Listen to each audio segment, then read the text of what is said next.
अब त्यसपछि माननीय सदस्य डाक्टर नारायण प्रसाद खड्कालाई प्रश्न सोध्न म अनुमति दिन्छु। सामान्य सभामुख महोदय, नाम फेरि पढ्नु पर्यो मेरो एकचोटि। त्यो प्रसाद लेखिएको छ र? नारायण खड्का। हजुर, धन्यवाद।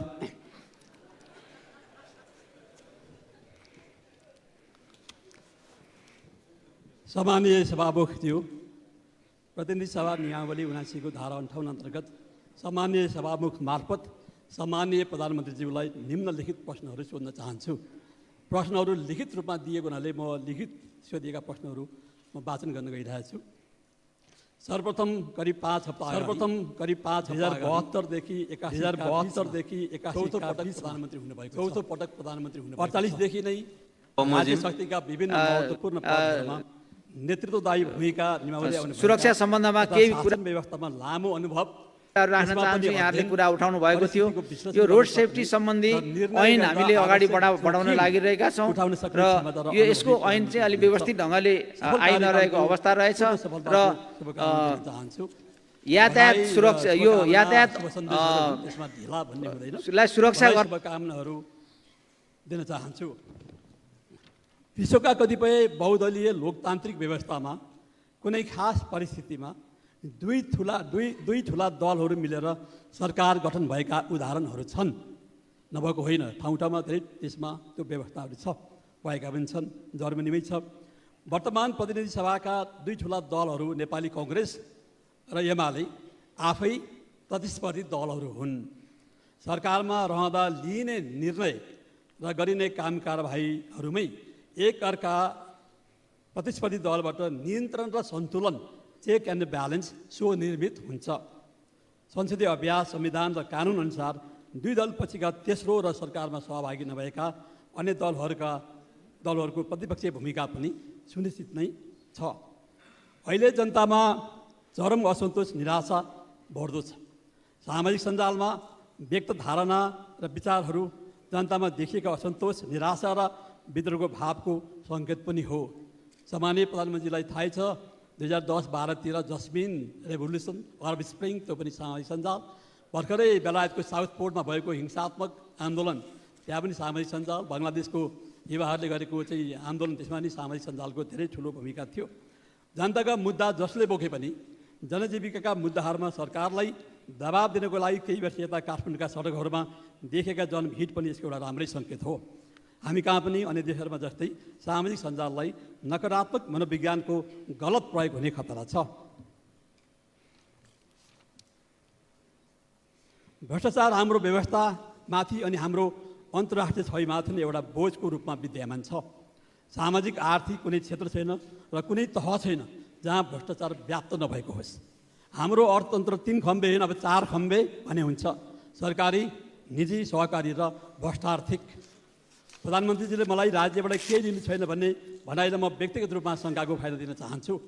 तर पनि हाम्रो राज्य प्रणालीमा राजनीतिक संस्कार र हाम्रो सामाजिक संस्कृतिका कारणहरूले गर्दा निर्णायक तहमा पदासीन प्रमुख नेतृत्वहरूलाई दलका नेता, कार्यकर्ता, पारिवारिक सम्बन्धबाट जेलेका नातेदारहरू र खुदखोरी बिचौलियाहरूको प्रभावमा पनि राखेको हुन सक्छन्। यसबारे प्रधानमन्त्रीजी सचेत हुनुहुन्छ होला भन्ने मैले विश्वास लिएको छु। प्रधानमन्त्रीजीले भ्रष्टाचारमा शून्य सहनशीलता भन्दै आउनुभएको छ। अरूले पनि भन्ने त्यही हो। भ्रष्टाचार हुने क्षेत्रको व्यापकता र जटिल सायन्त्रिक जालको कारण शून्य सहनशीलता कति सम्भव होला? प्रधानमन्त्रीजीले संसदमा र संसद बाहिरका कार्यक्रमहरूमा व्यक्त गर्नुभएका सरकारले प्राथमिकताका साथ चाल्ने सशक्त कदमहरूमा भ्रष्टाचार, सुशासन र आर्थिक विकासलाई गति दिने र राज्य व्यवस्थामा समानुपातिक र समावेशी विशेषताको आधारमा मान्यता र भावनालाई कमजोर नहुने गरी संसदमा प्रतिनिधित्व गर्ने दलहरूको सहमतिमा संविधान संशोधन गर्ने प्रतिबद्धताका सकारात्मक नतिजा कहिलेबाट आउँछन्? सुशासन एउटा अमुक विचार या नारा मात्र भयो भने सरकार पूर्णतया निष्प्रभावी हुन्छ। यो व्यावहारिक र रणनीतिक कदम हो। गुणात्मक शिक्षा, स्वास्थ्य उपचारमा राज्यको लगानी, शुद्ध खानेपानी जस्ता आधारभूत जनआवश्यकताहरूको सम्बोधनले जनविश्वास बढाउँछ। बाढी र पहिरोबाट ज्यान गुमाएकाहरूका परिवार र आफ्नो घरबासबाट विस्थापित भएकाहरूलाई सरकार छ भन्ने विश्वास यथाशीघ्र प्रमाणित गर्नुपर्नेछ। सरकारको आशा गरेर बसिरहेका छन्। त्यस्तै उदयपुरको तिलजुगा नगरपालिकाको वार्ड नम्बर 10 र 15, बेलका नगरपालिकाको वार्ड नम्बर 1 र 2, 3 र 8 मा कोशी लगायत तिलजुगा नदीको कटान र सङ्कसभा, ताप्लेजुङ, पाँचथर, सोलु, सप्तरी, सुनसरी, सिन्धुपाल्चोक,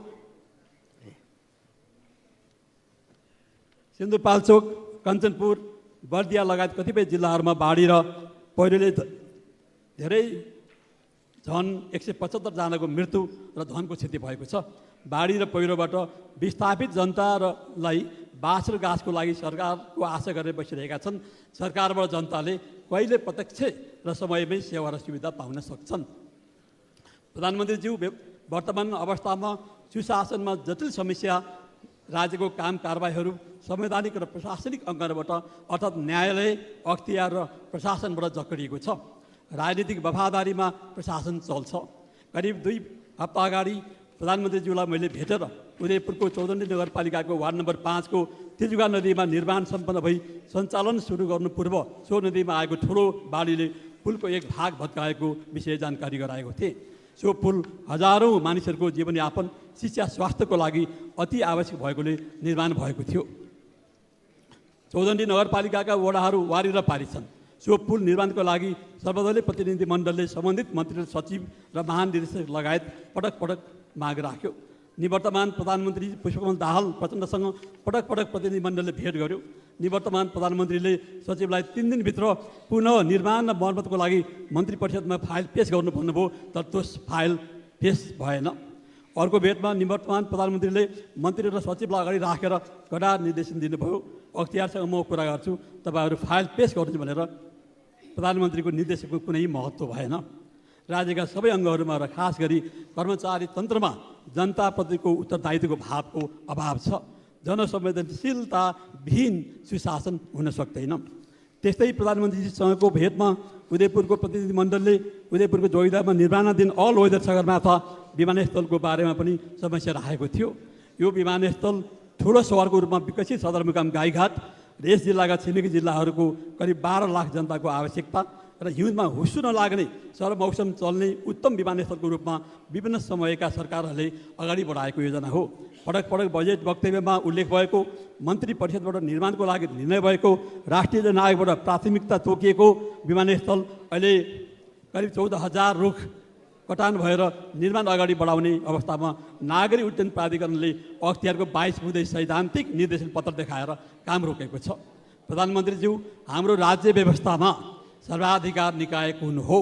मन्त्री परिषद, अर्थ मन्त्रालय, राष्ट्रिय योजना आयोग, अख्तियार दुरुपयोग अनुसन्धान आयोग वा नागरिक उड्डयन प्राधिकरण। मन्त्री परिषदबाट निर्णय भएको योजना जसको निर्माणको सुरुवातै भएको छैन कि यस्ता योजना सम्बन्धित निकायका प्रमुख कर्मचारीले अख्तियारको अनावश्यक डर बोकेर राज्यको वैधानिक काम रोक्न मिल्छ। प्रधानमन्त्रीजीको हालैको एउटा विकास र कानुन सम्बन्धी भनाइ सान्दर्भिक र औचित्यपूर्ण छ। मेरो आफ्नो पनि विश्वास सङ्घीय सांसदले एउटा हातले कानुन बनाउने र अर्को हातले विकास गर्ने हो। सङ्घीय सांसदहरूलाई जनताको आवश्यकता अनुसार विकासमा सहभागी हुने जनउत्तरदायीपूर्ण कामलाई समाजका केही पक्षबाट नकारात्मक दृष्टिकोणले हेर्न थालिएको छ। अरू स्वयं न्यायालयले गत वर्ष आर्थिक ऐनमा समावेश भएको सांसदले रु 5 करोडसम्मको विकासका योजना सम्बन्धित मन्त्रालयमा पेश गर्ने कानुनलाई सर्वोच्च अदालतले अन्तरिम आदेश जारी गरी रोकिराखेको छ। सामान्य प्रधानमन्त्रीज्यू, भारतमा पनि करिब 2 दर्जन देशमा यो पद्धति छ। भारतमा पनि काहीँ उजुरी चलेको थियो।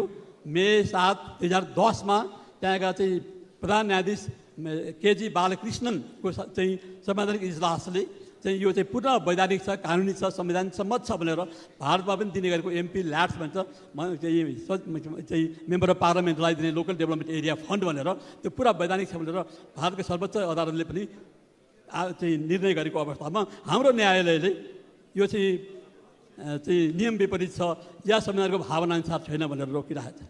यहाँ अहिले संयोगवश आज सामान्य प्रधानमन्त्री हुनुहुन्छ, सामान्य सभामुख हुनुहुन्छ। यो सार्वभौम सत्ता सम्पन्न संसदको अधिकारमाथिको प्रहार हो। त्यसैले यो यस्तो विषयहरूमा हामीले गम्भीरतापूर्वक हाम्रो संसदको आफ्नो अधिकार संरक्षण गर्ने बारेमा सम्माननीय प्रधानमन्त्रीज्यू र सभामुखजीले नेतृत्व लिनुपर्छ भन्ने मलाई लाग्छ। जनताले आफ्नो प्रतिनिधिसँग विकासका आधारभूत आवश्यकताहरूको माग गरिरहेका हुन्छन्। हाम्रो काम कानुन बनाउने मात्रै हो, प्रदेश र स्थानीय तहले सम्बोधन गर्छ भन्ने हो भने प्रतिनिधि सभाका सांसदप्रति मतदाताको विश्वास कमजोर भयो भने संहितामाथि नै प्रश्न गर्ने कुराहरू आउँछ। सङ्घीय सांसदलाई कानुन निर्माणका साथै विकासको काममा जनतासँग सहभागी हुने प्रधानमन्त्रीजीको के कार्यक्रम छ? धन्यवाद।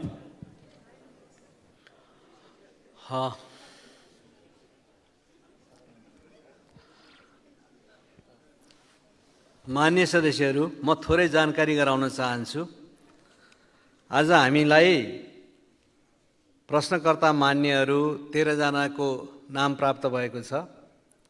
अहिले प्रश्न गर्नुहुने मान्य सदस्य डाक्टर नारायण खड्काको समय करिब 9 मिनेट र 30 सेकेन्डभन्दा बढी गइसकेको छ।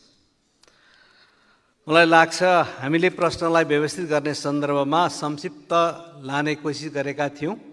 जे भए पनि अब सायद अरू प्रश्नहरूले यति समय नजाला, किनभने समय हामीले जम्मा 1 घन्टाको म्यानेज गर्ने गरीको योजना हो। तर जे भए पनि अब म सम्माननीय प्रधानमन्त्री केपी शर्मा ओलीलाई उक्त प्रश्नको जवाफ दिन अनुमति दिन्छु। सम्माननीय सभामुख महोदय,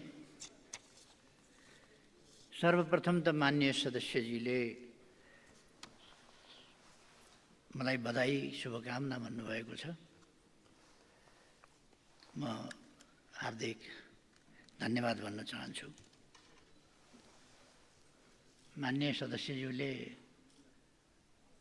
प्रश्न कहाँनेरि गर्नुहुन्छ भनेर म ध्यानपूर्वक सुनिराखेका थिएँ।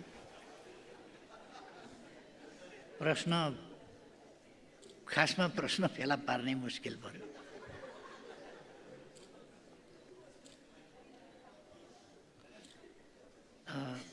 वास्तवमा यो एउटा सुझाव पत्र जस्तो, प्रश्नभन्दा पनि सुझाव पत्र जस्तो छ। यो सल्युसन यसमा आफै आएको छ। मैले धेरै भन्नुपर्ने कुरा आएन।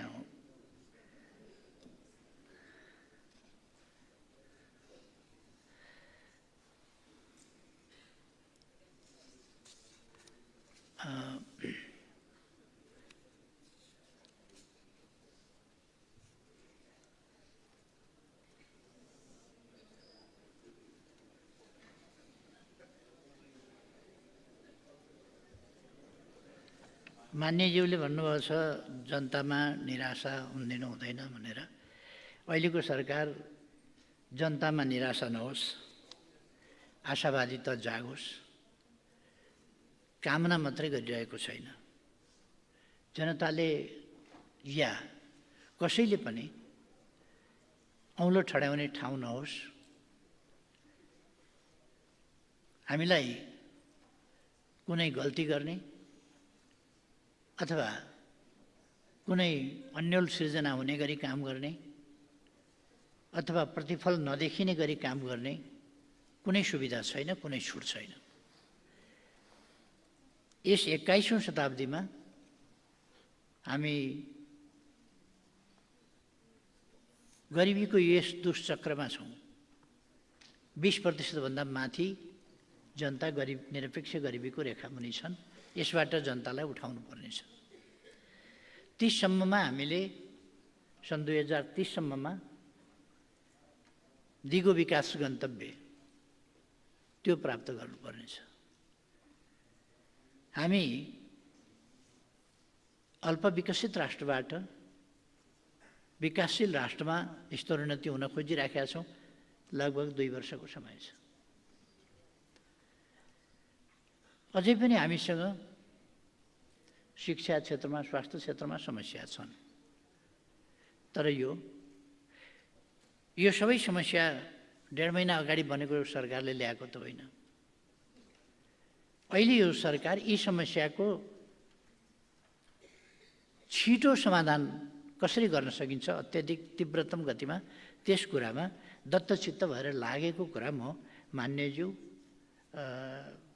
सभामुखज्यू मार्फत यहाँलाई भन्न चाहन्छु। यो सरकार सङ्घीय लोकतान्त्रिक गणतन्त्र, यो संविधान, यसको रक्षा, यसको कार्यान्वयन, यसको पक्षमा स्पष्ट र दृढ छ र यसको कार्यान्वयन भनेको यसको मर्मको कार्यान्वयन जनताको पक्षमा, देशको पक्षमा राष्ट्रिय हितहरूको रक्षा र जनताका समस्याहरूको समाधान, जनताका अधिकारहरूको सुरक्षा, यी कुराहरू गर्दै अगाडि जाने हो।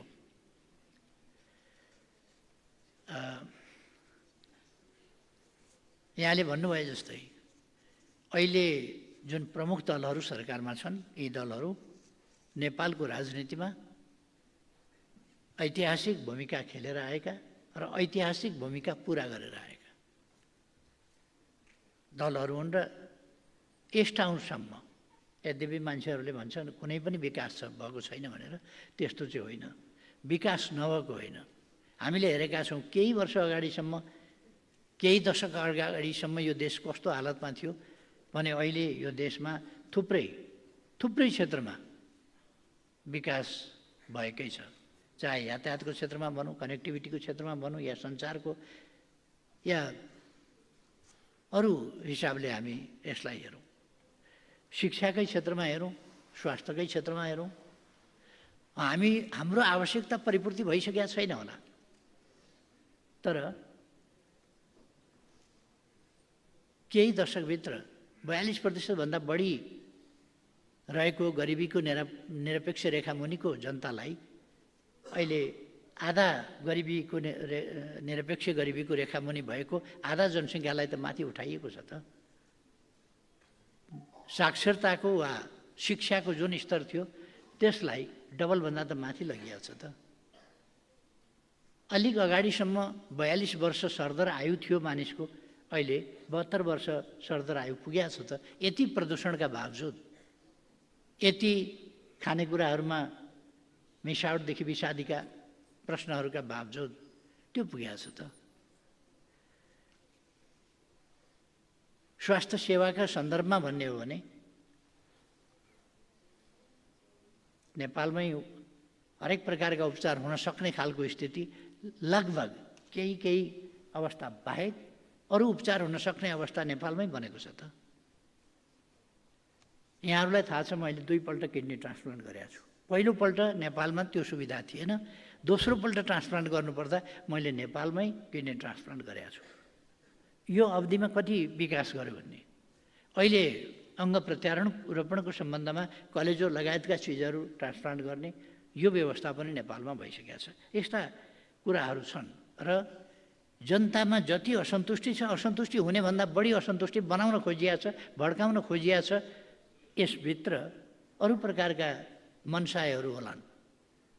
यो राजनीतिक दलहरूको अस्वस्थ प्रतिस्पर्धाको कुरो हुन सक्दछ, अथवा अहिलेको प्रणाली मन नपराउने तत्त्वहरूका गतिविधिहरू चलखेल पनि हुन सक्दछन्, अथवा देशप्रति जिम्मेवार हुन चाहेर पनि नजान्दाखेरिका पनि परिणाम हुन सक्दछन् कि मानिसले त्यसलाई गलत ढङ्गले प्रयोग गरेर जति नकारात्मक टिप्पणी गर्यो, जति नकारात्मक भाषा बोल्यो, त्यति प्रचारित हुने खालको स्थिति र कुनै कुरामा पनि जिम्मेवार बन्न नपर्ने जुन परिपाटी छ, त्यस कुराहरूले पनि यस्तो कुरा भएको होला। यो सबै कुरालाई ध्यानमा राखेर हामी जनतामा रहेको निराशालाई आशामा बदल्ने यस प्रयासमा लागेका छौँ र अहिले यस अनुसारका परिणामहरू पनि एकदम छोटो अवधिमा पनि देखा पर्न थालेका छन्।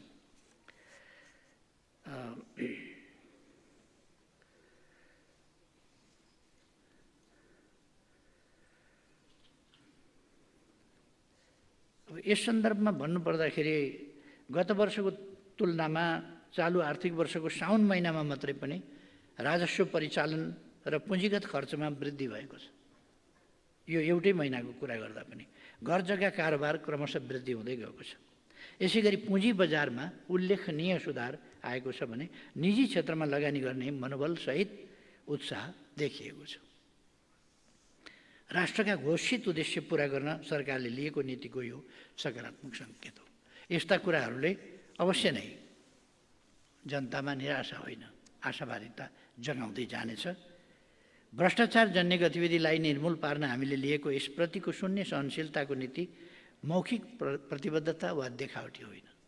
एउटा मान्यजीले गम्भीर आशंका जस्तो व्यक्त गर्नुभएको छ। शङ्काको लाभ दिन्छु भन्दै पनि भ्रष्टाचारमा शून्य सहनशीलता भन्नुभएको छ, भ्रष्टाचार गर्दिनँ भन्नुभएको छ। शङ्काको लाभ त दिउँ, तर जसरी प्रश्न राख्नुभएको छ त्यसमा तर जस्ता कुराहरूको अहिलेको सरकारले कुनै एक्सक्युज खोज्दैन, परिणाममा कुनै एक्सक्युज खोज्दैन, काम गर्छ। भ्रष्टाचार जन्य गतिविधिलाई निर्मूल पार्न हामीले लिएको यसप्रतिको शून्य सहनशीलताको नीति मौखिक प्रतिबद्धता मात्रै र यो बनावटी देखावटी कुरा होइन, यो बाहिर भन्ने गरेको देखाउन गरेको जस्तो कुरा होइन। त्यस ढङ्गले हामी न भ्रष्टाचार न्यून गर्न सक्छौँ न आर्थिक उन्नति गर्न सक्छौँ। त्यसकारण अहिलेको सरकारले कुनै देखावटी कुरा होइन, यथार्थमा परिस्थितिमा सकारात्मक परिवर्तन ल्याउने काम गर्ने उद्देश्य राख्दछ, त्यस अनुसारको व्यवहार गर्छ। हामीले भ्रष्टाचार नियन्त्रण गर्ने कामलाई क्षणिक प्रचारबाजीको विषय बनाएर होइन, नियन्त्रणका कानुनी प्रक्रिया अपनाएरै टुङ्गोमा पुर्याउनुपर्छ। भ्रष्टाचार नियन्त्रण होहल्लाको विषय मात्रै बन्न हुँदैन, कानुनी अनुसन्धान र नतिजामुखी हुनुपर्छ। यस विषयमा मैले यसभन्दा पहिले पनि सम्मानित सदनमा आफ्नो धारणा राखिसकेको छु। अब माननीय मन्त्रीज्यूहरूसँग गरिने कार्य सम्पादन सम्झौतामा समेत यस विषयलाई स्पष्ट रूपमा समावेश गर्ने तयारी गरिएको छ। भ्रष्टाचार नियन्त्रण कार्यमा कठोर रूपमा उत्रिन सम्पूर्ण नियमनकारी निकायहरूसँग समन्वय र सहजीकरण गरिनेछ। कृषि, उद्योग, पर्यटन र ऊर्जा जस्ता नेपालको अर्थतन्त्रका महत्त्वपूर्ण क्षेत्रहरूमा उत्पादन र उत्पादकत्व अभिवृद्धि गर्ने गरी कार्ययोजना तर्जुमा गर्न सबै सम्बन्धित मन्त्रालयहरूसँग बसेर योजना बनाइएको छ।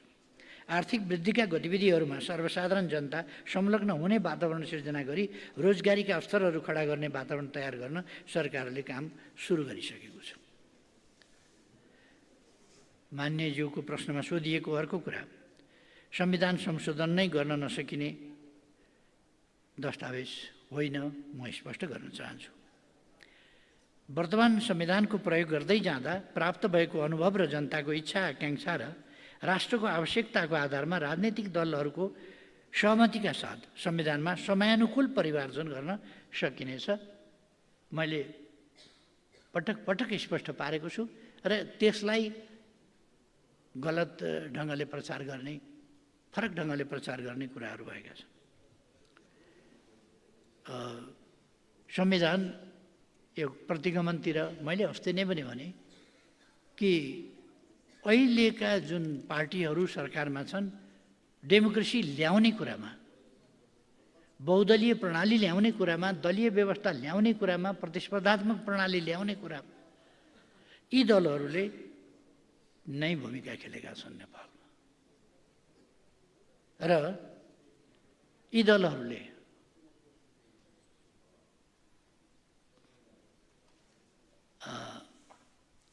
नेपालको राजनीतिलाई, नेपालको अर्थनीतिलाई, नेपालको समाजलाई, नेपालको विकासलाई अगाडि बढाउने सन्दर्भमा र कमी कमजोरी होला तर पनि नेपाललाई कानुनी राजको हिसाबले अगाडि बढाउने सन्दर्भमा भूमिका खेलेर आएका छन्। संविधानवाद, संविधान बमोजिम, कानुन बमोजिम राज्य र समाज सञ्चालन हुनुपर्छ, चल्नुपर्छ भन्ने मान्यता यिनले राख्दछन्। त्यसर्थ यसमा सन्देहको कुनै गुन्जाइस नै छैन। कुनै हिसाबले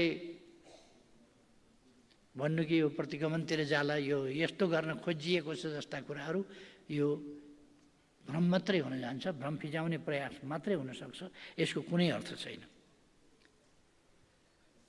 अहिले मनसुनको समय रहेको छ। मनसुन सक्रिय रहेकाले कतिपय स्थानमा बाढी, पहिरो लगायतका प्राकृतिक विपत्तिबाट नागरिकहरू प्रभावित भएका छन्। बाढी पहिरो प्रभावित परिवारलाई सरकारले तत्कालै राहत रकम उपलब्ध गराउने, सुरक्षित आश्रयस्थलमा राख्ने, जोखिमयुक्त बस्ती पहिचान गरी सुरक्षित स्थानमा स्थानान्तरण गर्ने, ज्यान गुमाएका र विपदबाट बेपत्ता भएका व्यक्तिका परिवारलाई राहत रकम उपलब्ध गराउने, घर क्षतिग्रस्त भई बस्न नमिल्ने भएका परिवारलाई तत्काल अस्थायी आवास निर्माण गर्न र पछि स्थायी आवास पुनर्निर्माण गर्न अनुदान रकम उपलब्ध गराउने गरिआएको छ। विपदमा परेका व्यक्ति र परिवारको निकै नजिकमा रहेर तिनै तहका सरकारले काम गरिरहेका छन्। विपदबाट हुने क्षति कम गर्न पूर्व चेतावनी प्रणाली मार्फत समयमा सूचना प्रवाह गर्ने काम भइरहेको छ। स्रोतको सीमितताका बावजुद हाम्रा उद्धारकर्मीहरू ज्यानको बाजी लगाएर पनि उद्धार र राहतमा खटिएका छन्। म तिनीहरूलाई धन्यवाद भन्न चाहन्छु। मान्यज्यूले उदयपुर जिल्लाको चौदण्डी नगरपालिकाको वडा नम्बर 5 स्थित त्रियुगा नदीमाथिको पुल निर्माण सम्पन्न भएर सवारी साधन चल्ने अवस्थामा पुगेको बेला त्रियुगा नदीमा आएको भीषण बाढीबाट 2वटा जग भासिन गई पुलमा क्षति पुगेपछि यो पुल समस्यामा परेको हो। त्यसपछि ठेक्काका प्रावधान, प्रचलित सार्वजनिक खरिद कानुन तथा पर्न आएका गुनासा उजुरीहरू समेत दृष्टिगत गरेर अध्ययन विश्लेषणपछि पुलको डिजाइन परिवर्तन सडक विभागबाट स्वीकृत समेत भई सोही अनुसार कार्य अगाडि बढाउन निर्माण व्यवसायीलाई आदेश समेत भइसकेको छ। मान्यजीले पनि ताली ठोक्नु भएन त। अब काम अगाडि नबढाइएमा ठेक्का तोडेर नयाँ ठेक्का मार्फत काम अघि बढाइनेछ। उदयपुरको जोगीदहमा निर्माणाधीन अल वेदर सगरमाथा विमानस्थलको बारेमा मान्यजीले राख्नुभएको जिज्ञासाको मभन्दा पहिले मन्त्रीज्यूले अघि मान्य देवेन्द्र दाहाल मन्त्रीज्यूले यसको व्यापक व्याख्या विश्लेषण गरिरहनु भएको छ। यस सम्बन्धमा अनेक पक्षहरूको विश्लेषण गरेर त्यसको सम्भाव्यता कति छ, त्यसको उपयुक्तता कति छ जस्ता पक्षहरूलाई ध्यानमा राखेर त्यसलाई सम्भाव्यता अध्ययन गरेर आयोजना छनौट र बजेट विनियोजन गरिन्छ। अब यसलाई ध्यानमा राखेर मान्यज्यूले उठाउनु भएको प्रश्नलाई ध्यानमा राखेर र स्रोत तयार छ भने मात्रै स्रोत सुनिश्चित गरेर, स्रोत सुनिश्चित नभएकामा स्रोत सुनिश्चित गर्ने हाम्रो जुन परिपाटी एउटा विकृत परिपाटी भनेको छ त्यसले अर्थतन्त्रलाई धेरै अप्ठ्यारो पारेको छ। त्यसो नगरिकन स्रोत आवश्यक छ भने निर्माण गर्ने भइयो भने त्यसमा त्यसको भोलि गएर सम्भाव्यता सबै पक्षहरूमा अध्ययन गरेर अनि त्यसलाई अगाडि बढाइनेछ। शक्ति पृथकीकरणको सिद्धान्त बमोजिम राज्यका 3 अङ्ग कार्यपालिका, व्यवस्थापिका र न्यायपालिका बीच अधिकारको बाँडफाँड, नियन्त्रण र सन्तुलनको व्यवस्था हाम्रो संविधानले गरेको छ। यही सीमामा रहेर राज्यका 3 अङ्गले आफ्नो कार्य सम्पादन गर्ने हो। जहाँसम्म माननीय सदस्यले गत वर्ष आर्थिक ऐनमा समावेश भएको सांसदले रु 5 करोडसम्मका विकासका आयोजना सम्बन्धित मन्त्रालयमा पेश गर्ने कानुनलाई सर्वोच्च अदालतले अन्तरिम आदेश जारी गरी रोकिराखेको भन्ने विषय उठाउनु भएको छ। यस सम्बन्धमा मान्यज्यूले जुन कुराहरू राख्नुभयो त्यसैमा सबै कुरा त्यसमा आइसकेकै छ। मैले थप केही धेरै भनिरहनै परेन। वास्तवमै शक्ति पृथकीकरणका सिद्धान्त र कुन निकायले के गर्ने, चेक एन्ड ब्यालेन्ससँगै आफ्ना कार्यक्षेत्र अधिकार क्षेत्रहरूमा बसेर अर्काको क्षेत्रमा हस्तक्षेप नगर्ने गरी राज्यका विभिन्न अङ्गहरूले कार्य गर्नुपर्दछ भन्ने त्यो स्वाभाविकै हो। र जनप्रतिनिधिका हिसाबले मान्यहरूसँग जनताका अपेक्षाहरू हुनु अनौठो कुरा होइन र ती अपेक्षा पुरा गर्न पाउनुपर्छ भन्ने मान्यज्यूहरूको भावना अनुचित होइन। त्यसलाई म त्यसै कारण संसदले त गरेकै थियो त्यसै सन्दर्भमा कि यसलाई सम्मान गरेकै थियो मान्यज्यूहरूका भावनालाई।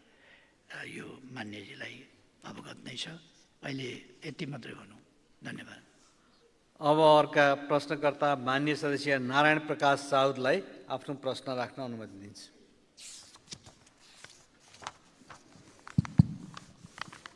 सम्मानीय सभामुख महोदय, कुनै पनि देशको राजनीति र अर्थतन्त्र अन्योन्याश्रित रूपमा जोडिएको हुन्छ। आर्थिक समाधान राजनीतिभित्र खोज्दा र राजनैतिक कुरा अर्थतन्त्रभित्र लैजान खोज्दा समस्याहरू आइपर्ने हुन्छन्। यस सन्दर्भमा नेपाल अहिले आर्थिक चुनौतीमा अगाडि बढिरहेका छ।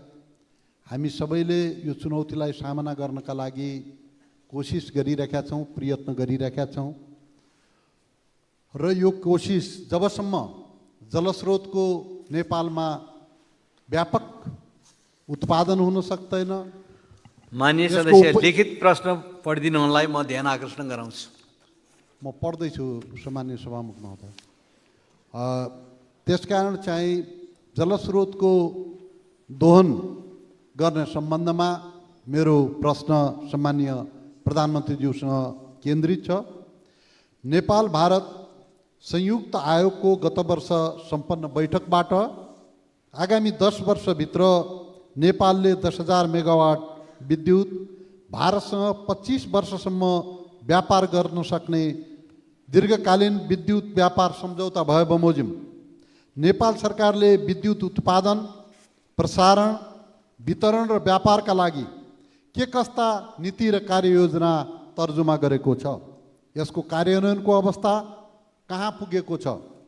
साथै बांग्लादेशमा घटेको पछिल्लो राजनैतिक घटनाक्रमपछि नेपालले भारतीय विद्युत ग्रिड प्रयोग गरेर बांग्लादेशलाई 40 मेगावाट विद्युत निर्यात गर्ने त्रिदेशीय समझदारीको स्थिति के छ?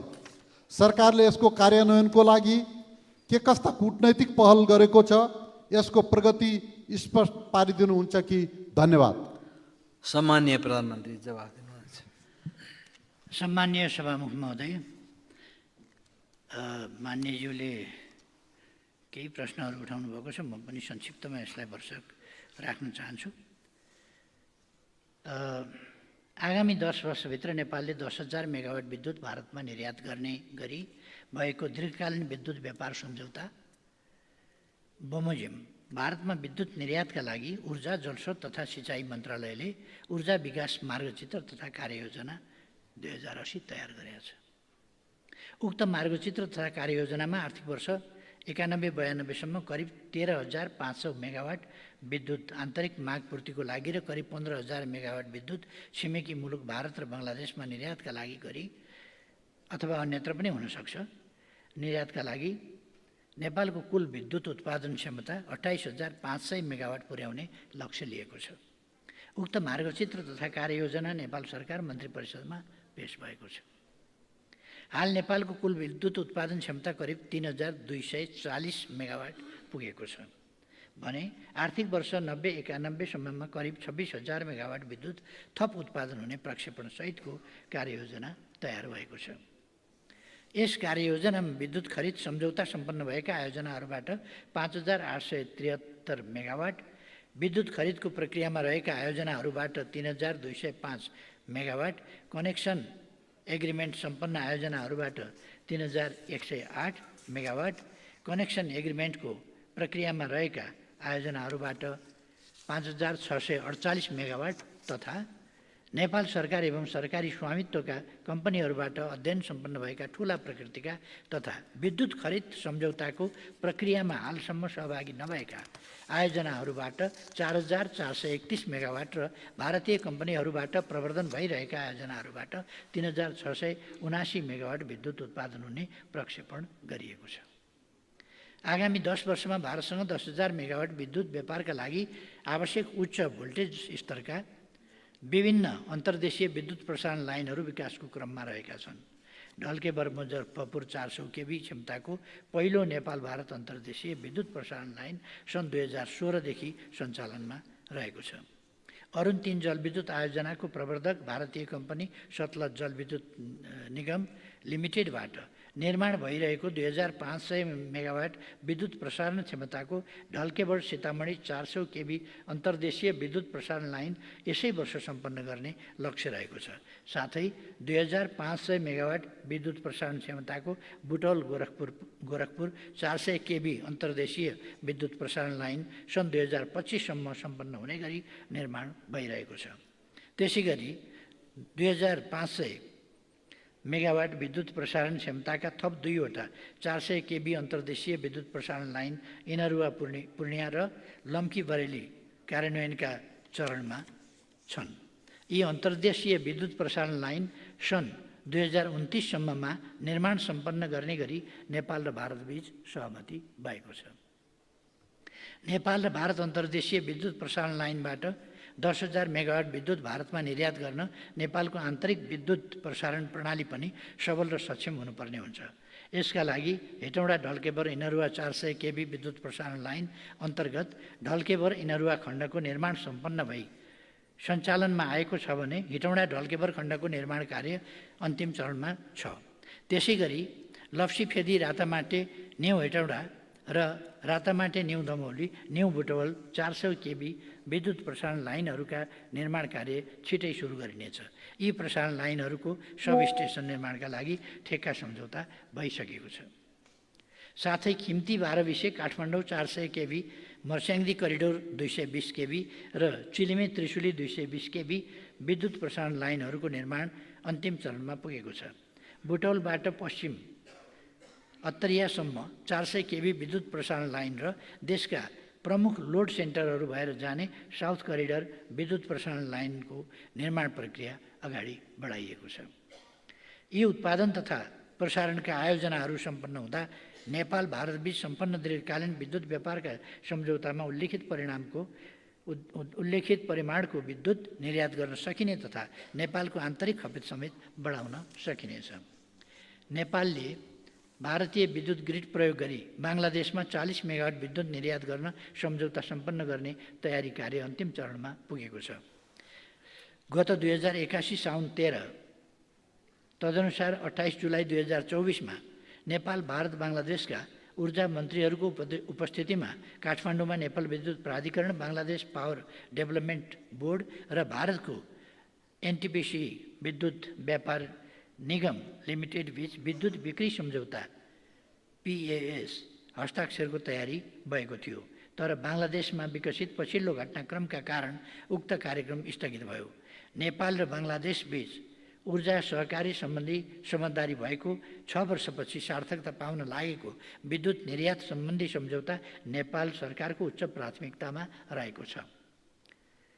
बङ्गलादेशको सरकारले समेत नेपालबाट आयात गरिने विद्युतको मूल्य स्वीकृत गरी सम्झौता गर्न नेपाल विद्युत प्राधिकरणलाई पत्राचार गरिसकेको छ। बङ्गलादेशमा विकसित पछिल्लो घटनाक्रमपछि भर्खरै अन्तरिम सरकार गठन भएको सन्दर्भमा नेपाल सरकारको परराष्ट्र मन्त्रालय र ऊर्जा जलस्रोत तथा सिँचाइ मन्त्रालय मार्फत उपयुक्त सम्झौता यथाशक्य छिटो सम्पन्न गर्न पहल भइरहेको छ। निकट भविष्यमा उक्त समझदारीमा हस्ताक्षर भई नेपालबाट प्रथम पटक 40 मेगावाट विद्युत बङ्गलादेशमा निर्यात हुने र यो दक्षिण एसियामा उपक्षेत्रीय ऊर्जा सहकारीको रूपमा पहिलो महत्त्वपूर्ण कोसेढुङ्गा हुनेछ भन्ने कुरामा म विश्वस्त छु। धन्यवाद। अब प्रश्नकर्ता माननीय सदस्य नारायणी शर्मा प्रश्न राख्न सक्नुहुन्छ। सम्माननीय प्रधानमन्त्रीज्यू, मेरो 1 नम्बर प्रश्न, हाल गठबन्धन मार्फत बनेको सरकारको मुख्य एजेन्डा संविधान संशोधन पनि रहेको भन्ने बुझिएको छ। साँच्चीकै जनता र राष्ट्रको पक्षमा संविधान संशोधन गर्दा अहिलेको महँगी र भ्रष्टाचारको मुहान रहेको निर्वाचन प्रणाली बदलेर प्रत्यक्ष निर्वाचित कार्यकारी प्रमुख र पूर्ण समानुपातिक संसद जहाँ महिलाहरूको 51% सहभागिता हुने गरी संविधान संशोधन गर्ने आँट यो गठबन्धन सरकारले गर्न सक्छ त? 2 नम्बर, देश सङ्घीय लोकतान्त्रिक गणतन्त्रमा प्रवेश गरेपछि राज्य पुनर्संरचना हुँदा हिजोका जिल्ला सदरमुकाम प्राय सुनसान बन्न पुगेका छन्। हिजो नागरिकको अरबौँको लगानी भएका जिल्ला सदरमुकाम खण्डहर बन्ने अवस्थामा छ र अब हिजोको जस्तो बनाउन त सम्भव छैन। त्यसकारण सुनसान बन्दै गरेको जिल्ला सदरमुकाममा भएको भौतिक संरचनालाई उपयोग गर्न के कार्यक्रम रहेको छ? कुनै शैक्षिक हब, मेडिकल हब, पर्यटन हब, सांस्कृतिक हब बनाएर जाने केही कार्यक्रम सरकारले बनाउन सक्छ? अर्को, आज ठुलो सहरहरूमा प्राय देखिने भनेको सटरहरूमा टु लेट लेखिएको देखिन्छ। यसरी धराशयी बन्दै गरेको व्यापार व्यवसायको उठान गर्ने, देशको अर्थतन्त्र बलियो र आत्मनिर्भर गराउन सरकारको योजना के छ? धन्यवाद। सम्माननीय प्रधानमन्त्रीज्यूलाई जवाब दिन अनुरोध गर्छु। सम्माननीय सभामुख महोदय, यो 1 नम्बर प्रश्न संविधान संशोधन सम्बन्धमा मैले अघि सुरुमै स्पष्ट पारिसकेको हुनाले यसमा समय खर्च गरिरहनु परेन।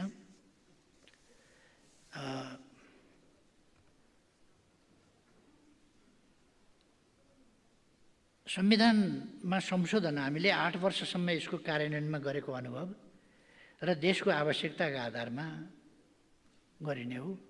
देशको आवश्यकता भन्नाले देशको हितको पक्षमा जनता, विकास, सुशासन यसको पक्षमा देशलाई आर्थिक सुशासन, समृद्धि, समानताको पक्षमा अगाडि बढाउन जे आवश्यक पर्छ त्यो गर्ने हो भन्ने मैले कुरा अघि नै भनेको छु। यसमा आँट र नआँट भन्ने प्रश्नै उठ्दैन। यसमा आँट देखाउने भएर उल्किने पर्ने जरुरी पनि छैन। जे आवश्यक छ त्यो आँट नगर्ने भन्ने कुरा पनि हुँदैन। जे आवश्यक छैन त्यसमा हौसिएर आँट गर्नुपर्ने आवश्यकता पनि हुँदैन। अब यसमा हामी कसैले आँट गर्ने, कसैले आँट गर्छ कि गर्दैन भनेर हेर्ने होइन। यो आँट गर्न पर्ने सबैले गरौँला, आँट गर्न जरुरी नपरे सबैले नगरौँला। यसमा कसैले हेरौँ त आँट तिम्रो भन्ने, अनि कसैले आँट देखाउने, कसैले हेर्ने किन गर्नु परेको छ र? यो साझा सवाल हो, साझा ढङ्गले समाधान गरौँला। सङ्घीयता कार्यान्वयन पश्चात साबिकमा रहेका जिल्लास्थित केही कार्यालयहरूको काम स्थानीय तह र प्रदेशमा गएको छ। प्रदेशले जिल्लास्थित साबिक कार्यालयबाट कृषि, पशु विकास, स्वास्थ्य, शहरी पूर्वाधार, खानेपानी लगायतका क्षेत्रमा सेवा दिइरहेको छ। सङ्घीय सरकार मातहत रहेर गृह प्रशासन, भूमि प्रशासन, शिक्षा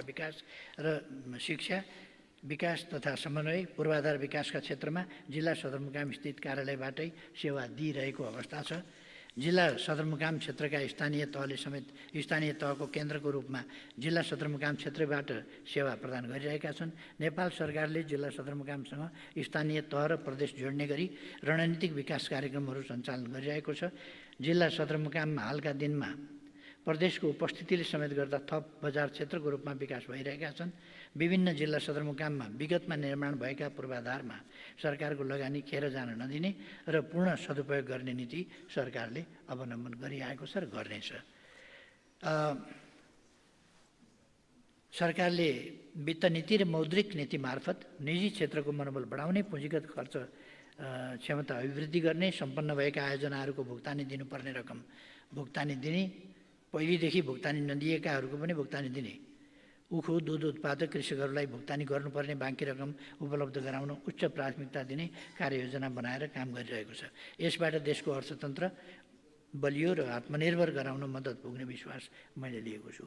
सँगसँगै म के भन्न चाहन्छु भने कतिपय उत्पादनका सम्बन्ध, उत्पादनका तरिका, उत्पादनका ढाँचाहरू गतिशील हुन्छन्, परिवर्तन भइरहन्छन्। यस्तो कुराहरूलाई हामीले धेरै अनौठो रूपमा पनि लिनु हुँदैन। लहरै अब पहिले यस्ता मलहरू खुलेका थिएनन्। लहरै सटर, एउटा घरमा 4वटा सटर, सानो सटर बनाएको हुन्थ्यो।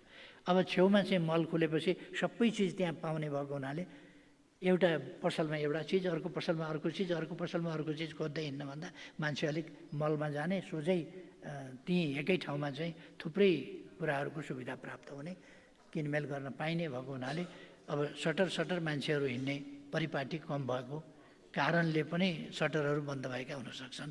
टु लेट भन्ने लेखिएको हुनसक्छ, जस्ता कुराहरू हुन सक्दछन्। त्यसर्थ यो परिवर्तित परिस्थितिलाई पनि बुझ्नुपर्छ। यो नकारात्मक ढङ्गले मात्र होइन, केही कुराहरू चाहिँ समयानुकूल ढङ्गले फरक पर्छन्। अब उहिले बाटाभरि भरिया देखिन्थे भनेर भरिया देखिएनन् भनेर अर्थतन्त्र चलायमान भएन भन्न मिल्दैन। बाटामा भरियाभन्दा अलिक पातला गाडी भयो भने एउटै गाडीले 100वटा भरिया 1000वटा भरियाका काम गरिदिन्छ। त्यस कारणले यस्तो भएको कुराहरूलाई पनि हामीले समयको गतिशीलतालाई पनि हेर्नुपर्छ जस्तो लाग्छ मलाई। धन्यवाद। अब प्रश्नकर्ता माननीय सदस्य नारायण प्रसाद आचार्य।